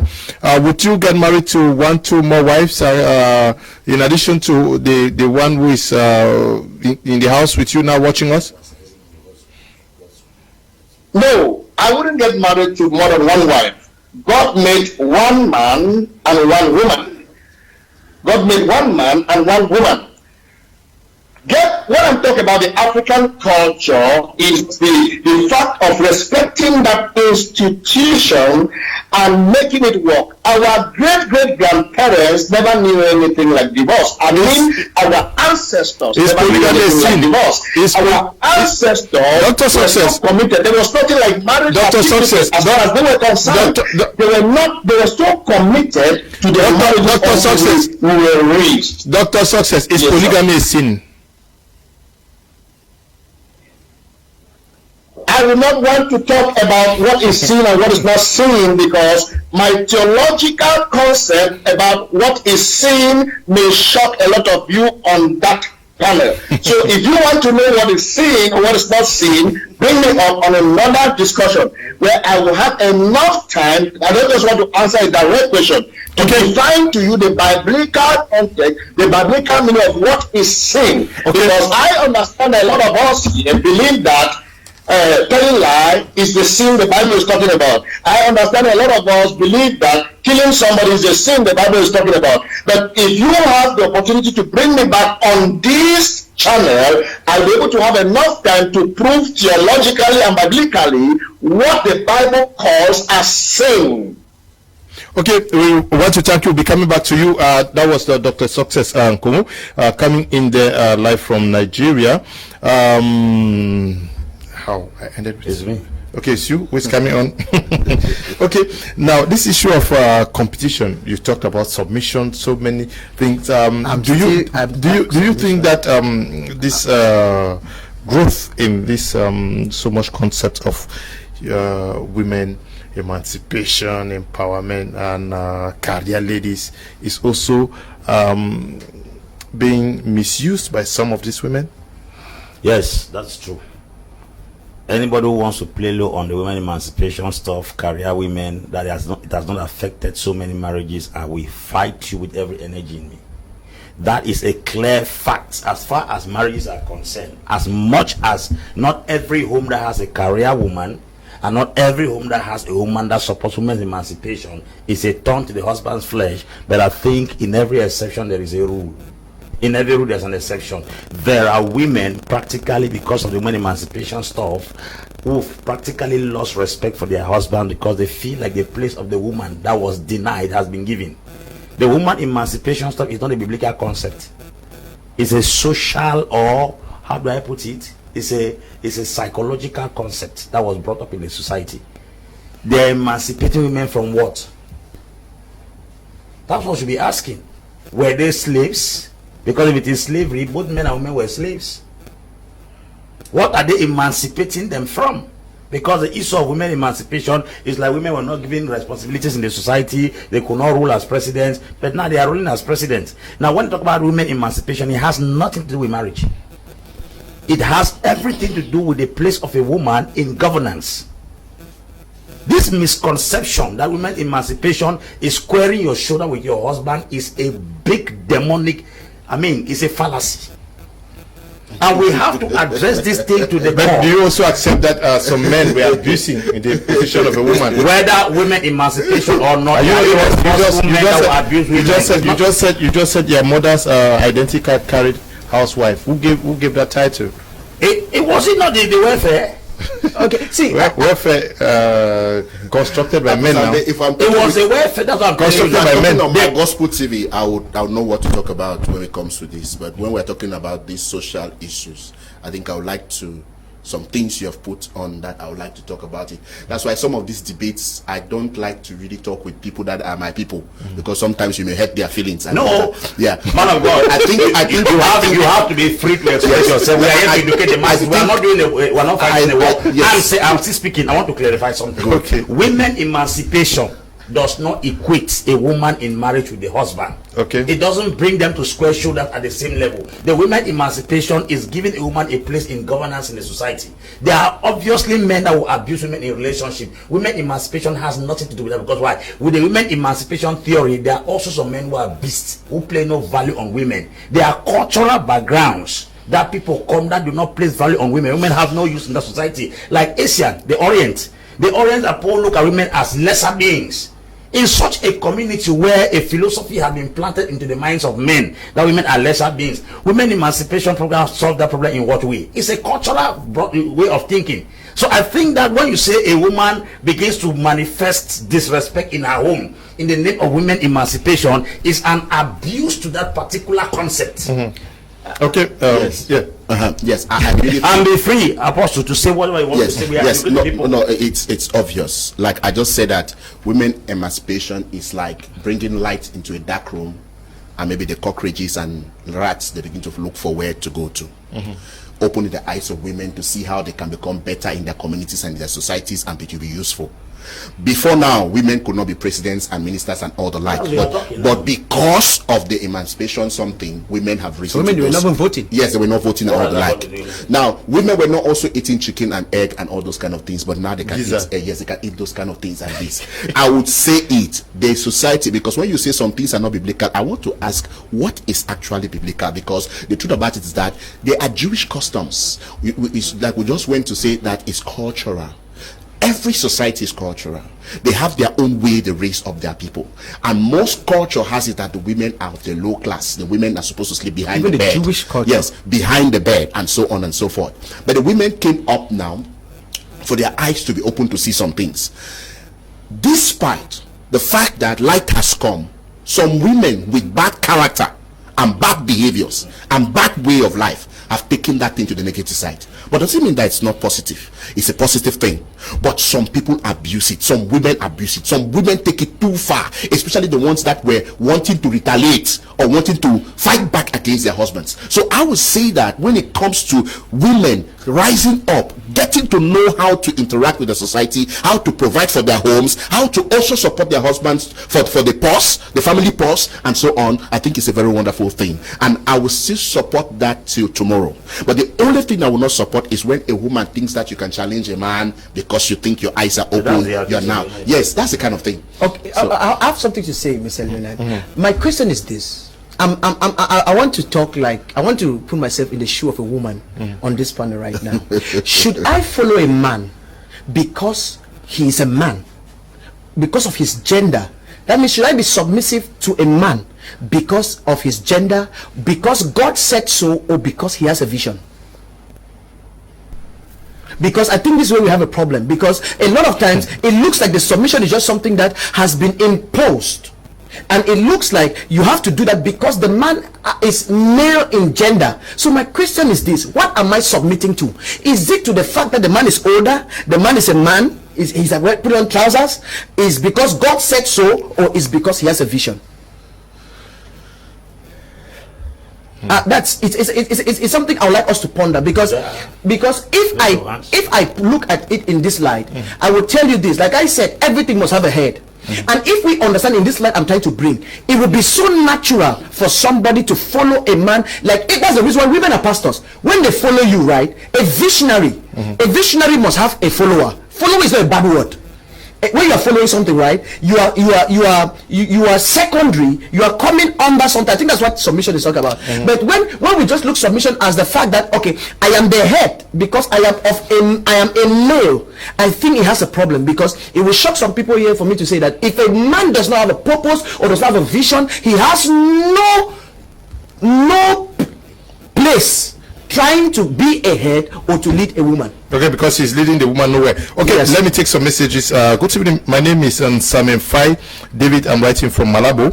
Man of God, if you are married to a wife and she said because of what you did, he can some music to you, and what will you do? I don't know.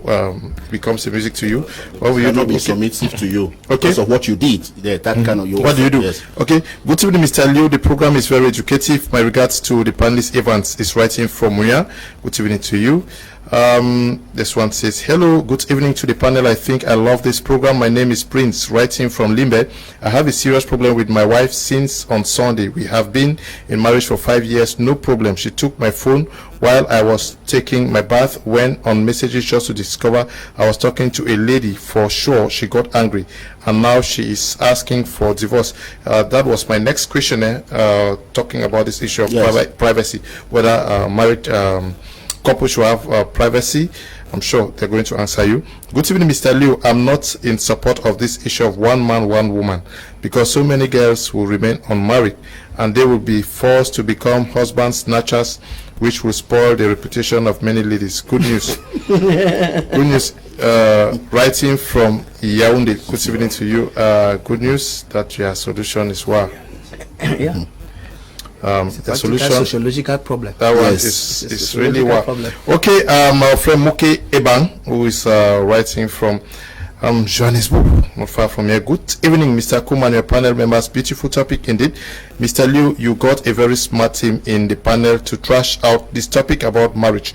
I'll propose you always use this team anytime you are working on marriage counseling and family building. I hope they are also taking the commitment to always be there when I call. This one says, hello, Mr. Leo, what you say if your fiancé is taking money from outside and bringing in the house, claiming it's for love? Raul is writing from Yaoundé. Mr. Leo, how can couples who get married with children manage that marriage, especially if the children are with their ex-lovers? Dr. Success says that it is your spouse who should be communicating with your ex. Yes. Good evening, all my children. Just take this advice. The Lord is coming. Please try to talk to those who love the world more than God to repent. Grandmother Opa Banyang writing. Okay. Good evening to you, grandmother. Good evening, Mr. Lee. Beautiful topic, but please tell the apostle that not every man is carried away by a woman. Bomb. And about cheating, it's a matter of the mind. When the mind is corrupt, it attracts negative stuff. And I don't think sex is the primary reason for the marriage. Only those who are sex-minded can cheat on their spouse. It's John Paul writing from Bamenda. Good evening, Mr. Liu. Help me ask the pastor if it is advisable for a couple to watch pornography movie or for a husband to masturbate if the wife is not around for long. What is the place of pornography and masturbation in the Bible, and how does it affect single people? Alex is writing from Boya. I'm sure Pastor Alfred said that it was devilish already. A very brilliant panel, very rich contributions, very, very edifying. Kudos to all the brains in the studio. Greetings to my president, Apostle Ambe. Okay, we'll say writing from where? Hello, greetings to you all. I'm Jerome writing from Bengui. What a wonderful topic. I wish the topic goes round. That is, it shouldn't be focused only on marriage. It's very educating. So talk to the unmarried also. Children are following the program. Okay. Oh my God, Mr. Liu, I'm so enjoying the show today. I'm loving here so much, especially from your facial expressions as these topics are being discussed. Your panelists are awesome. But why didn't you bring a powerful woman too? No. Anyways, the show is so sweet today. Keep it up. Anne is writing from Kumba. Good evening to you, Anne. Greetings to all the panelists. I just want to thank you all for the wonderful and explicit explanation on this great topic. Apostle Ambe, you are just so wonderful. Louisa is writing from Kongsamba. Good evening, Mr. Liu. Your program is good and very teaching, but your sound quality is not the best. Shafi Gosson is writing from Kitiwum in Kumbu. Good evening to you. Greetings to you all on board. This program is very interesting. I would like to say we don't marry a woman, we married her behavior. Ambati from Yaoundé. Just want to say special greetings to all those men out there who are in marriage for more than 40 years, and special greetings to my dad, Mr. Bate Ntui. Samuel, good evening. All these people saying don't marry because of money. Poverty, no. What do you for ground zero? Okay. Is it advisable to have sex with your fiancé before marriage? Because I love sex while my wife don't like it. So what can I do? Jackson from Limbe. You say it's your fiancé now, your wife. I'm confused about that question. Wow, greetings to you, Mr. Liu, and your panelists. Your program today is wonderful as usual. Keep it up. It's Fred and Tabesi Quarter in Bamenda. Oops. Good evening, Mr. Liu and the entire team. For me, marriage brings great joy to many, but it also brings challenges often profound ones. How a couple manages them often determines whether their relationship collapses or holds firm. Preserving long-term connections may require one or both partners to jettison misguided beliefs or dysfunctional habits that they themselves hold. Okay, Aiden Vioff from Halifax in Canada. I want us to look at this concept of privacy. Should couples say this is private for me and I don't touch my phone and the like? From the biblical point of view, in the history of marriage, God created man and woman. They were naked. The naked does not actually mean that they do not have dress on them. It's talking about transparency. Mm-hmm.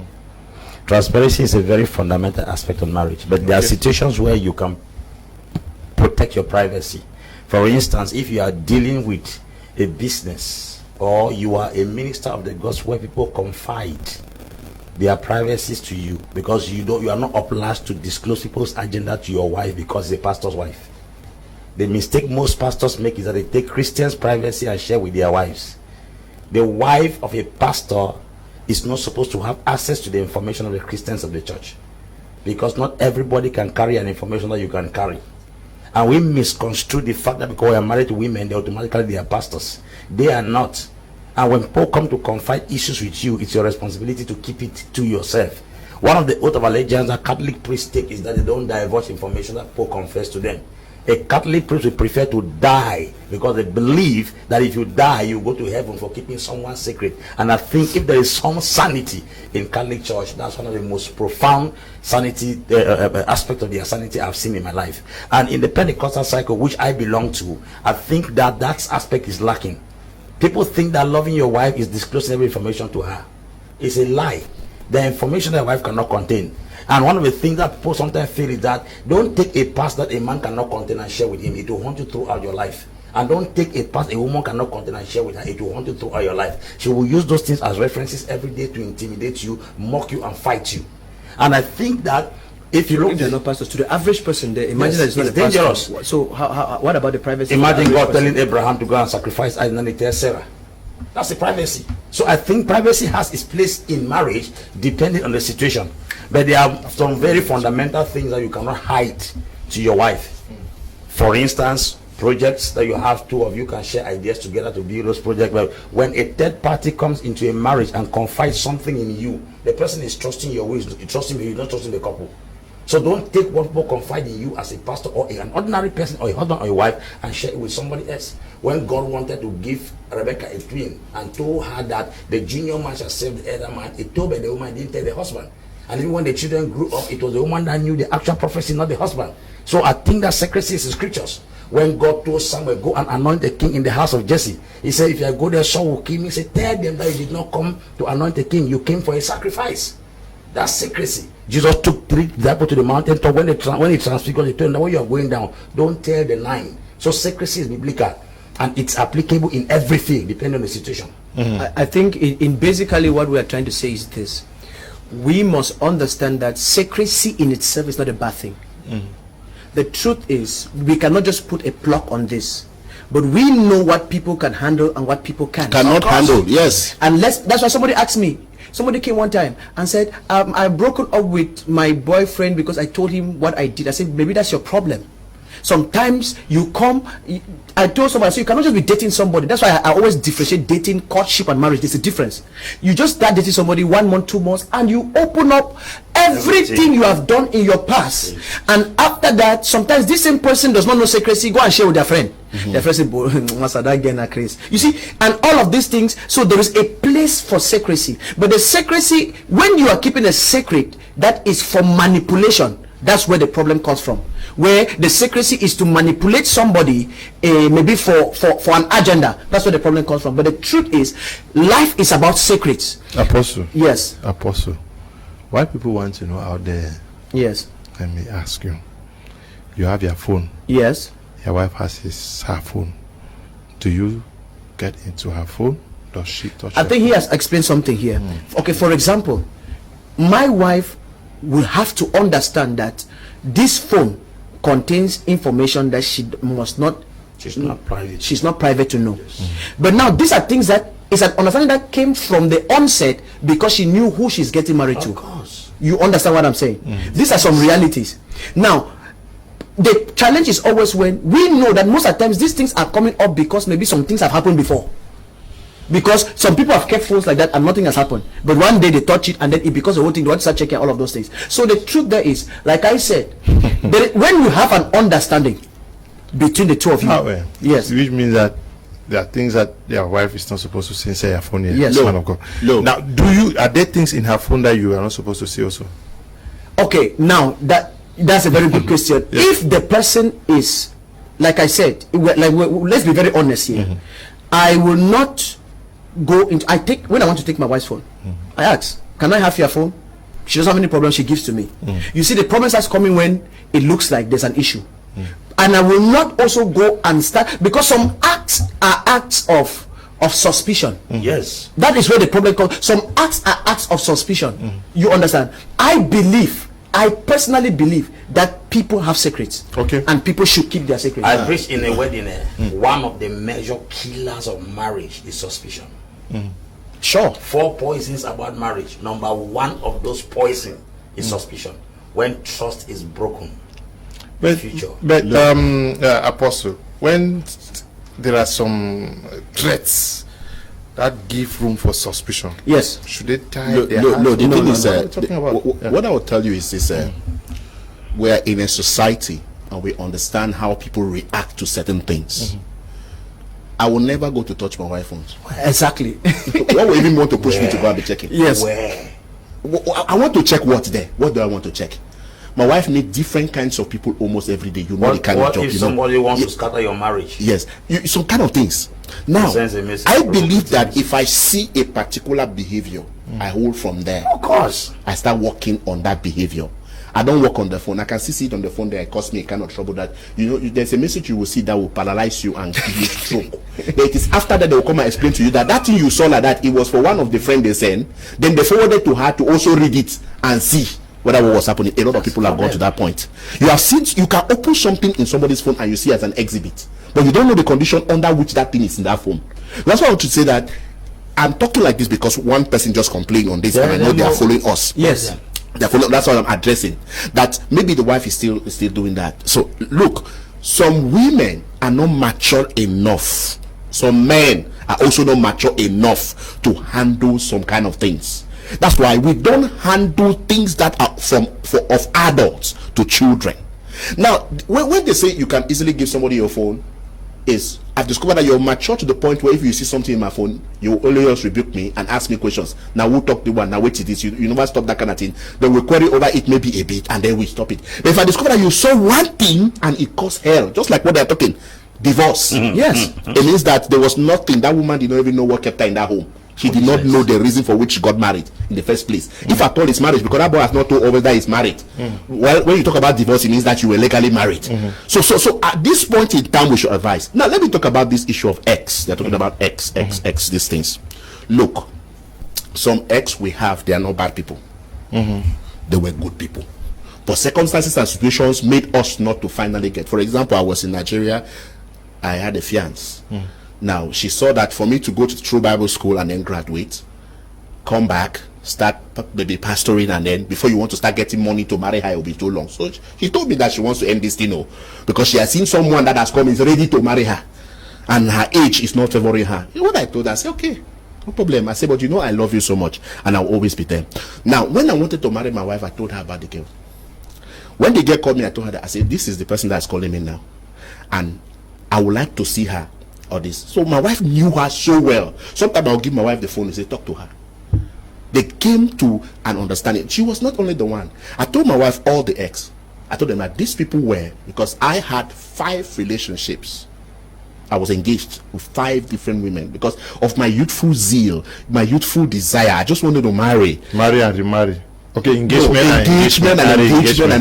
The reason I got to that is because of youthful exuberance. I was just like youthful. I wanted to be engaged. When I see a girl that is active, passion, she's purpose, like how we call purpose. I should just keep her. I should just pay her. It's an assignment for every young person. So immediately some other person that is ready to marry comes. They go. That is how it was happening for me. So when I got married, I told my wife all of those things. I said, but those people are good people. They are not bad people.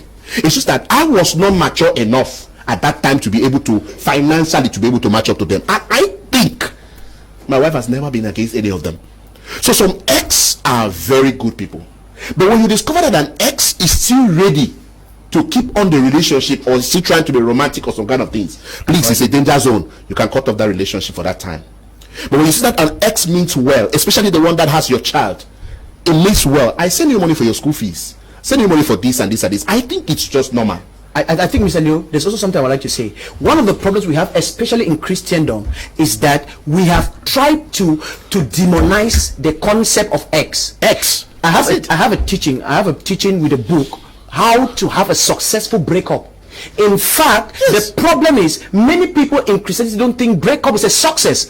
If you understand the purpose of dating, a breakup is still a success. It's a success. Because if I find out that we don't meet up, like we have mentioned here, because I cannot be going to a dating process to find out something and the answer must be yes. When we think that dating means we must marry, that's some of the kind of question we have, especially in church. There's one called successful breakup. In fact, there's some people that you're having a relationship after and it's not working because you have not broken up. Good. Yes, you are broken up, I put in quotes, but without having a successful breakup, you are looking for your ex in your current man. That's the the man is doing everything possible. The man is doing the best and is wondering what is wrong. Now the woman is always thinking, why is your shirt not like that? Yes. But it's not picturing you, picturing that person they lost. Yes. They're looking, I want your shirt like this. Now every time they're looking at you, they are trying to make you fit that man. So they don't see your own uniqueness. They are trying to, and that is because many at times we have demonized the concept of ex, and we make it look like if you have an ex, that's about it. I had to tell people, I said breakup is a success. I have a whole teaching and I taught people in a whole book how to have a successful breakup. A breakup is okay, and if you know how to move, but avoid an ex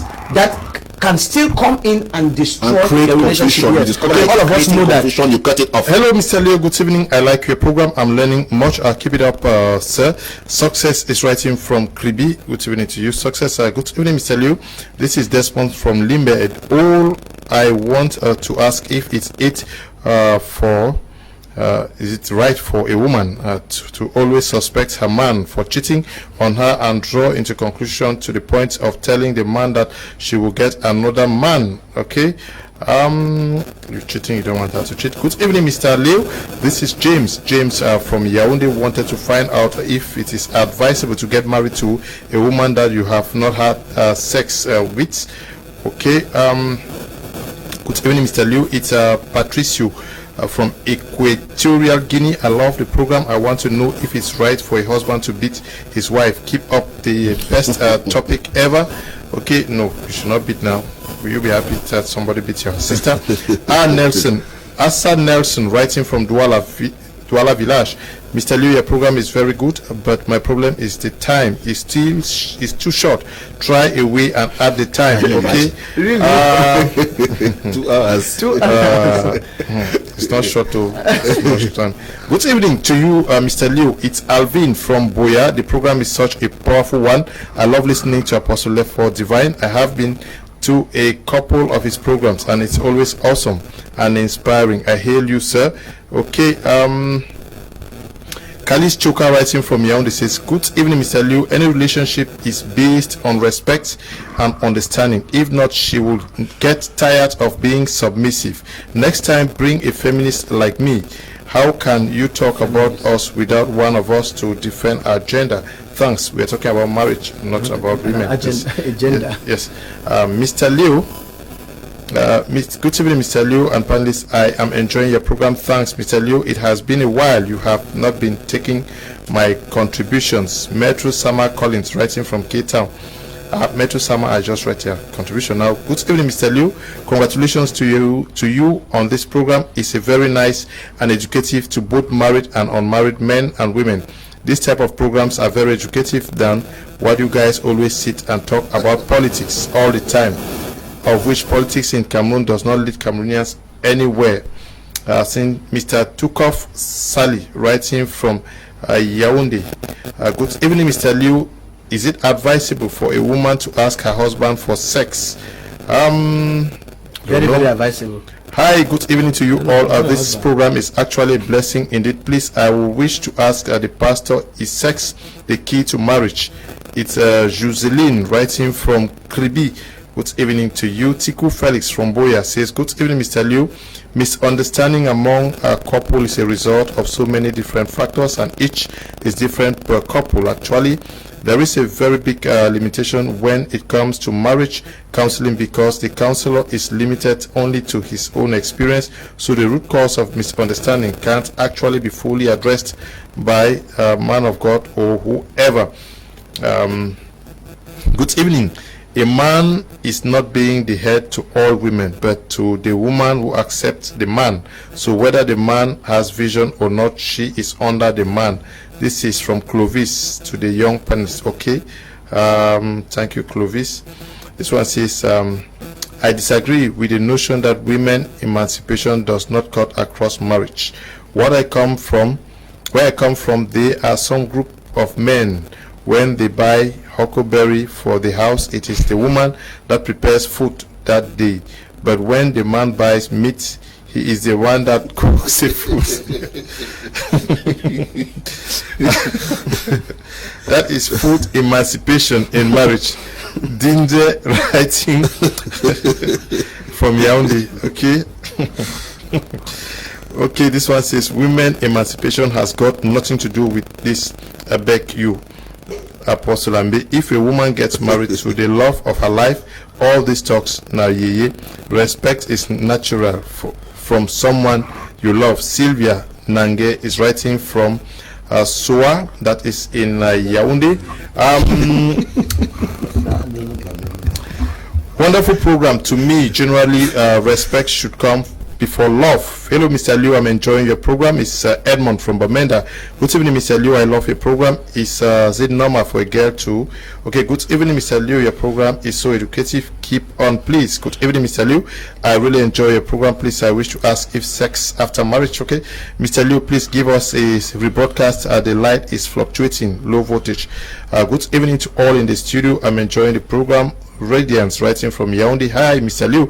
Good evening. I love the program like always. Eric is writing from Bonanjo in Douala. Please, there is going to be a rebroadcast of this program tomorrow 1 p.m. if you join us late. The messages are so many. I will ask this one last question if Dr. Success is still there. Dr. Success, are you still there? Yes, I'm here. Okay, now, where is the place of the family in this misunderstanding? Should we keep our families aside, or we work with them to always seek to sort out things in our family lives? I mean the in-laws. Yes. If I understand your question better, what is the place of the family in? Answer this way. Yes. The number one enemy in a marriage is not Satan. It is families. I repeat, the number one enemy of marriage is not Lucifer, it's families. Because Lucifer only comes in when families make the way for him to come in. What actually resolves and builds a successful marriage is three pillars. There are more than three pillars, but I'll mention three. Number one, concentration. Focus on your partner. There is no woman that has three breasts. All of them have two breasts, just like your wife. Focus on them. Focus on your husband.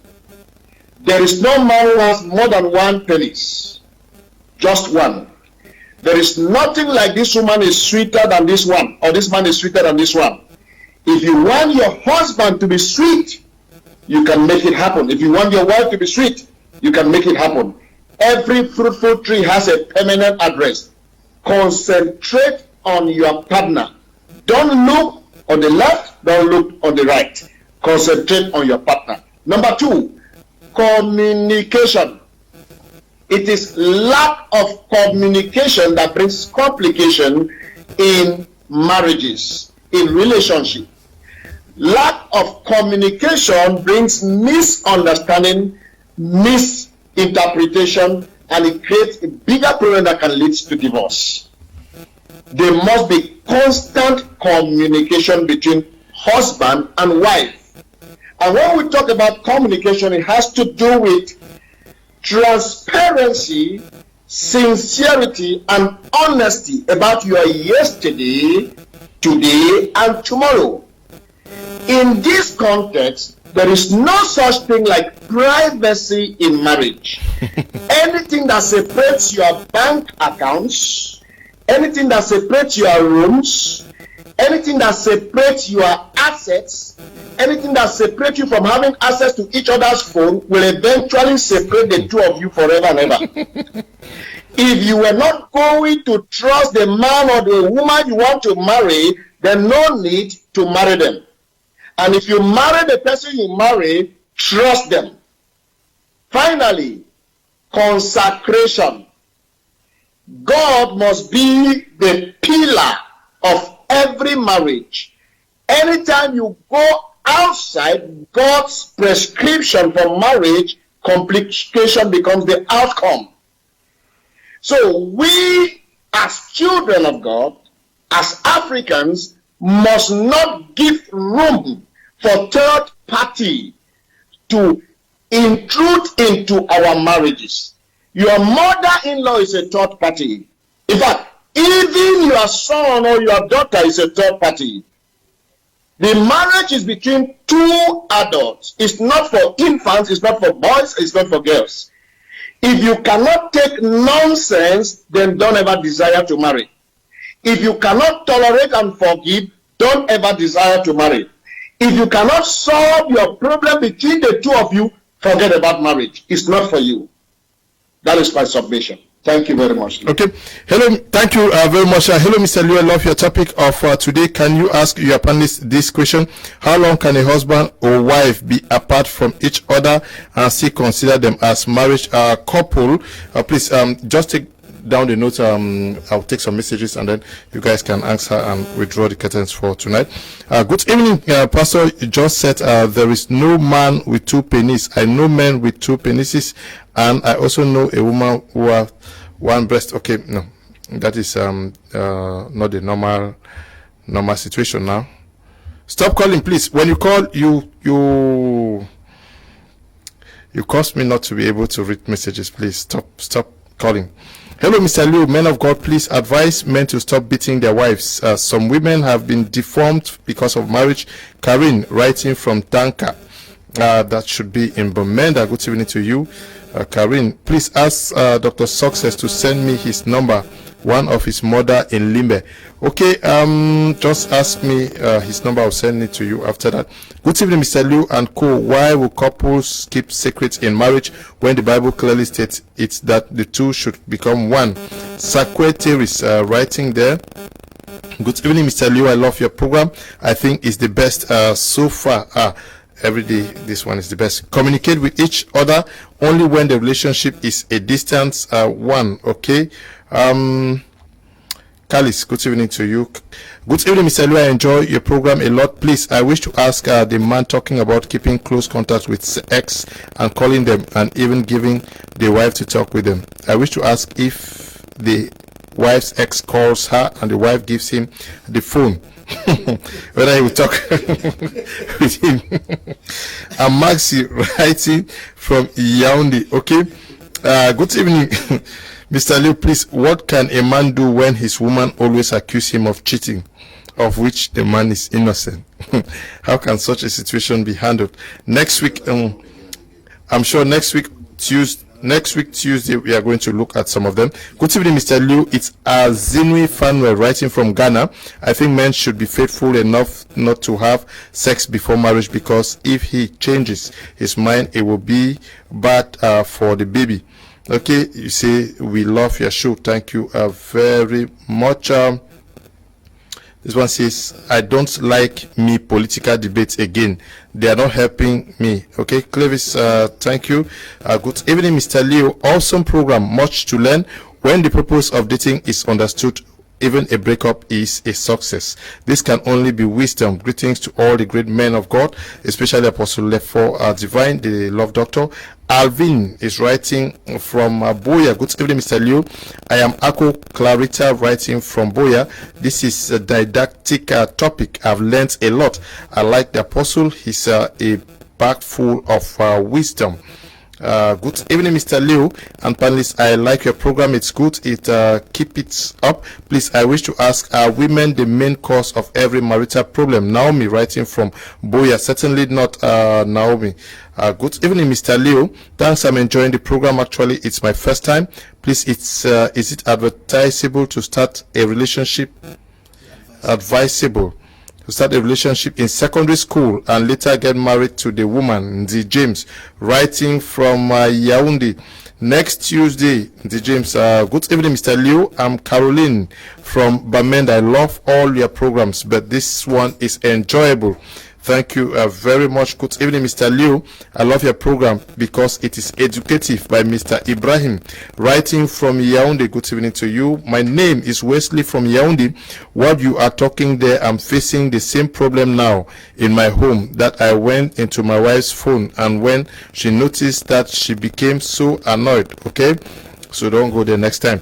Evening, Mr. Liu. Please ask the men of God that is it okay to have sex before marriage as a Christian? It's John Paul. I'm sure we'll ask this question next Tuesday.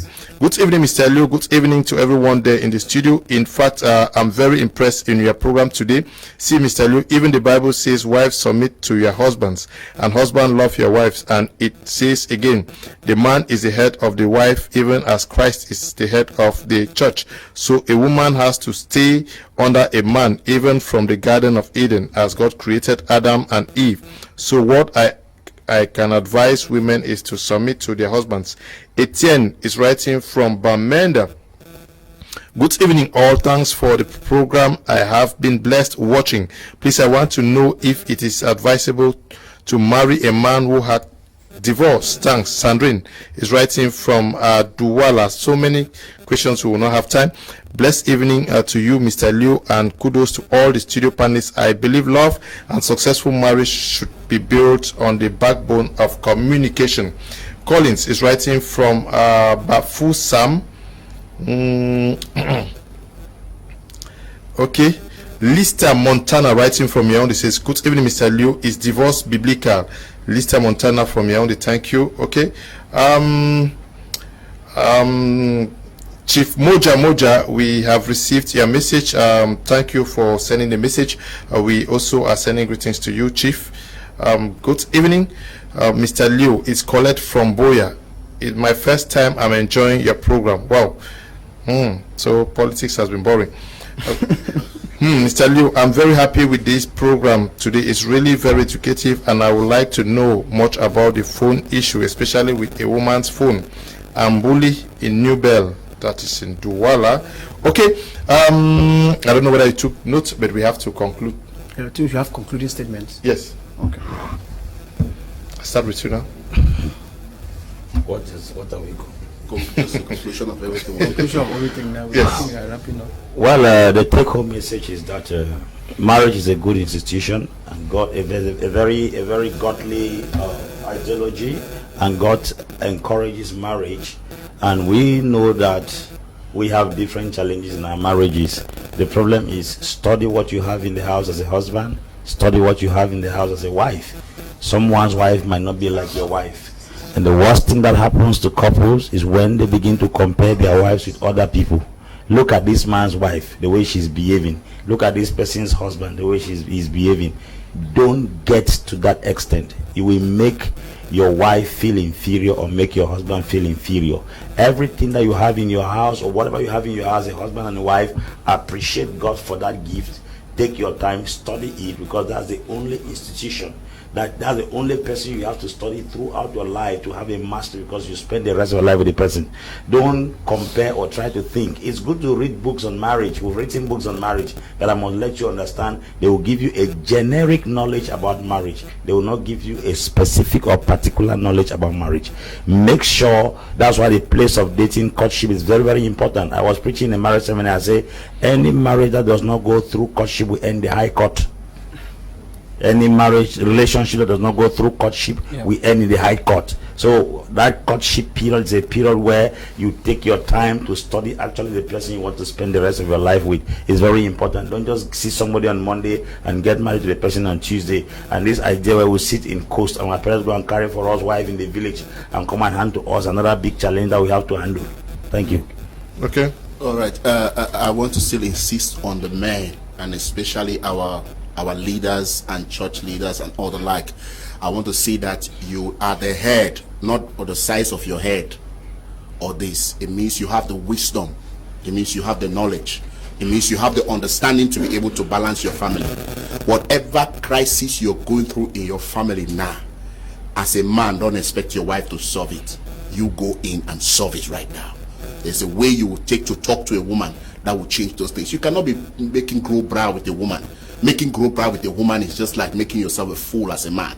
You are there as the man, as an expert, as a scientist and an artist that is trying to make things work in your home. That's why they call you a house band, because you can put the house together. Okay, please, for answer relationship that is a distance, how can we make it work? Still, we get married. It's Maurice writing from Boya. Emmanuel from Bamenda says, Mr. Liu, what a wonderful discussion and a brilliant panel. If I may ask, what matures a man or woman for marriage, because some of the problems in marriage stems from immaturity before marriage. We'll discuss some of those things next week on Tuesday. Good evening, Mr. Liu, and everyone in the studio. Is Ngonga Nerissa writing from Douala. I love your program. Thank you, Nerissa. Good evening, Mr. Liu. Is Suzanne from Kumba. I have learned a lot today. Greetings to Reverend Valentine. Good evening, Mr. Liu. I enjoyed your program and like you to invite married women for the same topic. Terence writing from Bamenda. I will do that. Terence, good evening, Mr. Liu. I like such programs. They are good than talking politics all the time. Okay, we'll be having them regularly. Good evening, Mr. Liu. Love your program. Is Charles writing from Bamboo. Charles writing from Bamboo. Greetings to everybody watching me out there. Augustine, Bakassi, and Mr. John. And everybody watching us from Bamboo, I send greetings. Yes. Okay, sir. Thank you very much. My concluding statement for tonight is this: be it understanding who you are, understanding who your partner is, the maturity we are talking about, how to deal with long distance relationship, be it understanding dating and courtship, the lens, the acts, how to profile your man, how to understand where you're going to, because from the conclusion today, we have seen that the conflict, if it's about mindset, conflict comes from mindsets. If it's about mindset, means the conflict comes from mindsets. And we know mind has a lot to do with thoughts, ideas, ideals, and concepts. So start framing yourself now so that you know the best match up that you want to spend your life with. And this is what I would also like to say. Conflict, we're talking about understanding and overcoming misunderstanding. I want to say this: conflict is okay. Conflict in the home is okay, and we're going to talk about that hopefully another time, how to resolve conflicts. Conflict is okay. It's the proof that two people are coming to an understanding. And I believe, I don't want you to think that a perfect marriage is one that does not have conflict. Conflict is okay. And for anybody who would love to have a wonderful time, I don't know if maybe they should understand. Go on. Yes, if you have to have a wonderful time, come Sunday, which is popularly known as the Valentine's Day or Lover's Day, I, Apostle Lefford Divine, popularly known as the Love Doctor, I'll be hosting a very beautiful program in Boya, Rema Restaurant. We have time, we have grills and drinks, we sit down, we have fun, be it singles, be it those in courtship and dating, or married couples. We're going to have a wonderful time, one-on-one. We call it Meet the Love Doctor Live. We'll trash a lot of these questions. We'll have a wonderful time. We eat, we feast, and we get our mind renewed. We'll learn a lot. Rema Restaurant at Bunduma Gate. Bundumagate. Yes, okay. as you want to just climb the hill a little bit, it's just directly opposite the Baptist church there. As you just want to climb that hill a little bit, you don't climb right up, just opposite the Baptist church, you see Rema restaurant there. It's innovated. There'll be grills, there'll be drinks. We have just 50 spots. There are tickets from 2,000, 5,000 singles, then 10,000, 15 and 20 for couples and other customized tickets. So you're very much welcome. Am I? Oh, come on. Of course, you're always very welcome. We love to have you. I'll be there as the Love Doctor live, and we'll answer a lot of questions, and we have fun on such a lovely day. Would there be discount for my ticket? Definitely. Okay. Any ticket you get, I'll give you an upgrade. Okay. So you got it. If you want to spend a wonderful Valentine's Day, just join the Love Doctor on Sunday in Boya, especially for those who are watching us from Boya and March 16 and all these places around Boya. You can meet him. And special greetings to you watching from Bamboo. Mami Mboti, if you're watching us, I say evening to you. And I want to thank the production team for this evening. Desmond is always there, and Eli, Bertrand, and Noel, the broadcasting. I'm not forgetting you, Tamai Javise. Yeah, behind there, also working so hard. And Tabi Tambe Bryant, who is supervising our work out here, I say thank you. And Pastor Alfred, thank you for coming. Apostle Ambi, thank you for coming. And to you, Apostle Lefford Divine, the Love Doctor, all the way from Boya, we say thank you. And next Tuesday we are coming back to look at part 2 of this program. We are still going to be discussing this tomorrow on Prime Hour. We are going to be looking at the role that Anglophone intellectuals have played in bringing Cameroon to where it is today. We also are going to be discussing on the situation of internally displaced persons, how they are coping with the prevailing situations in the northwest and southwest regions, and even those who are living in the French-speaking regions of our country. Stay blessed. Bye-bye.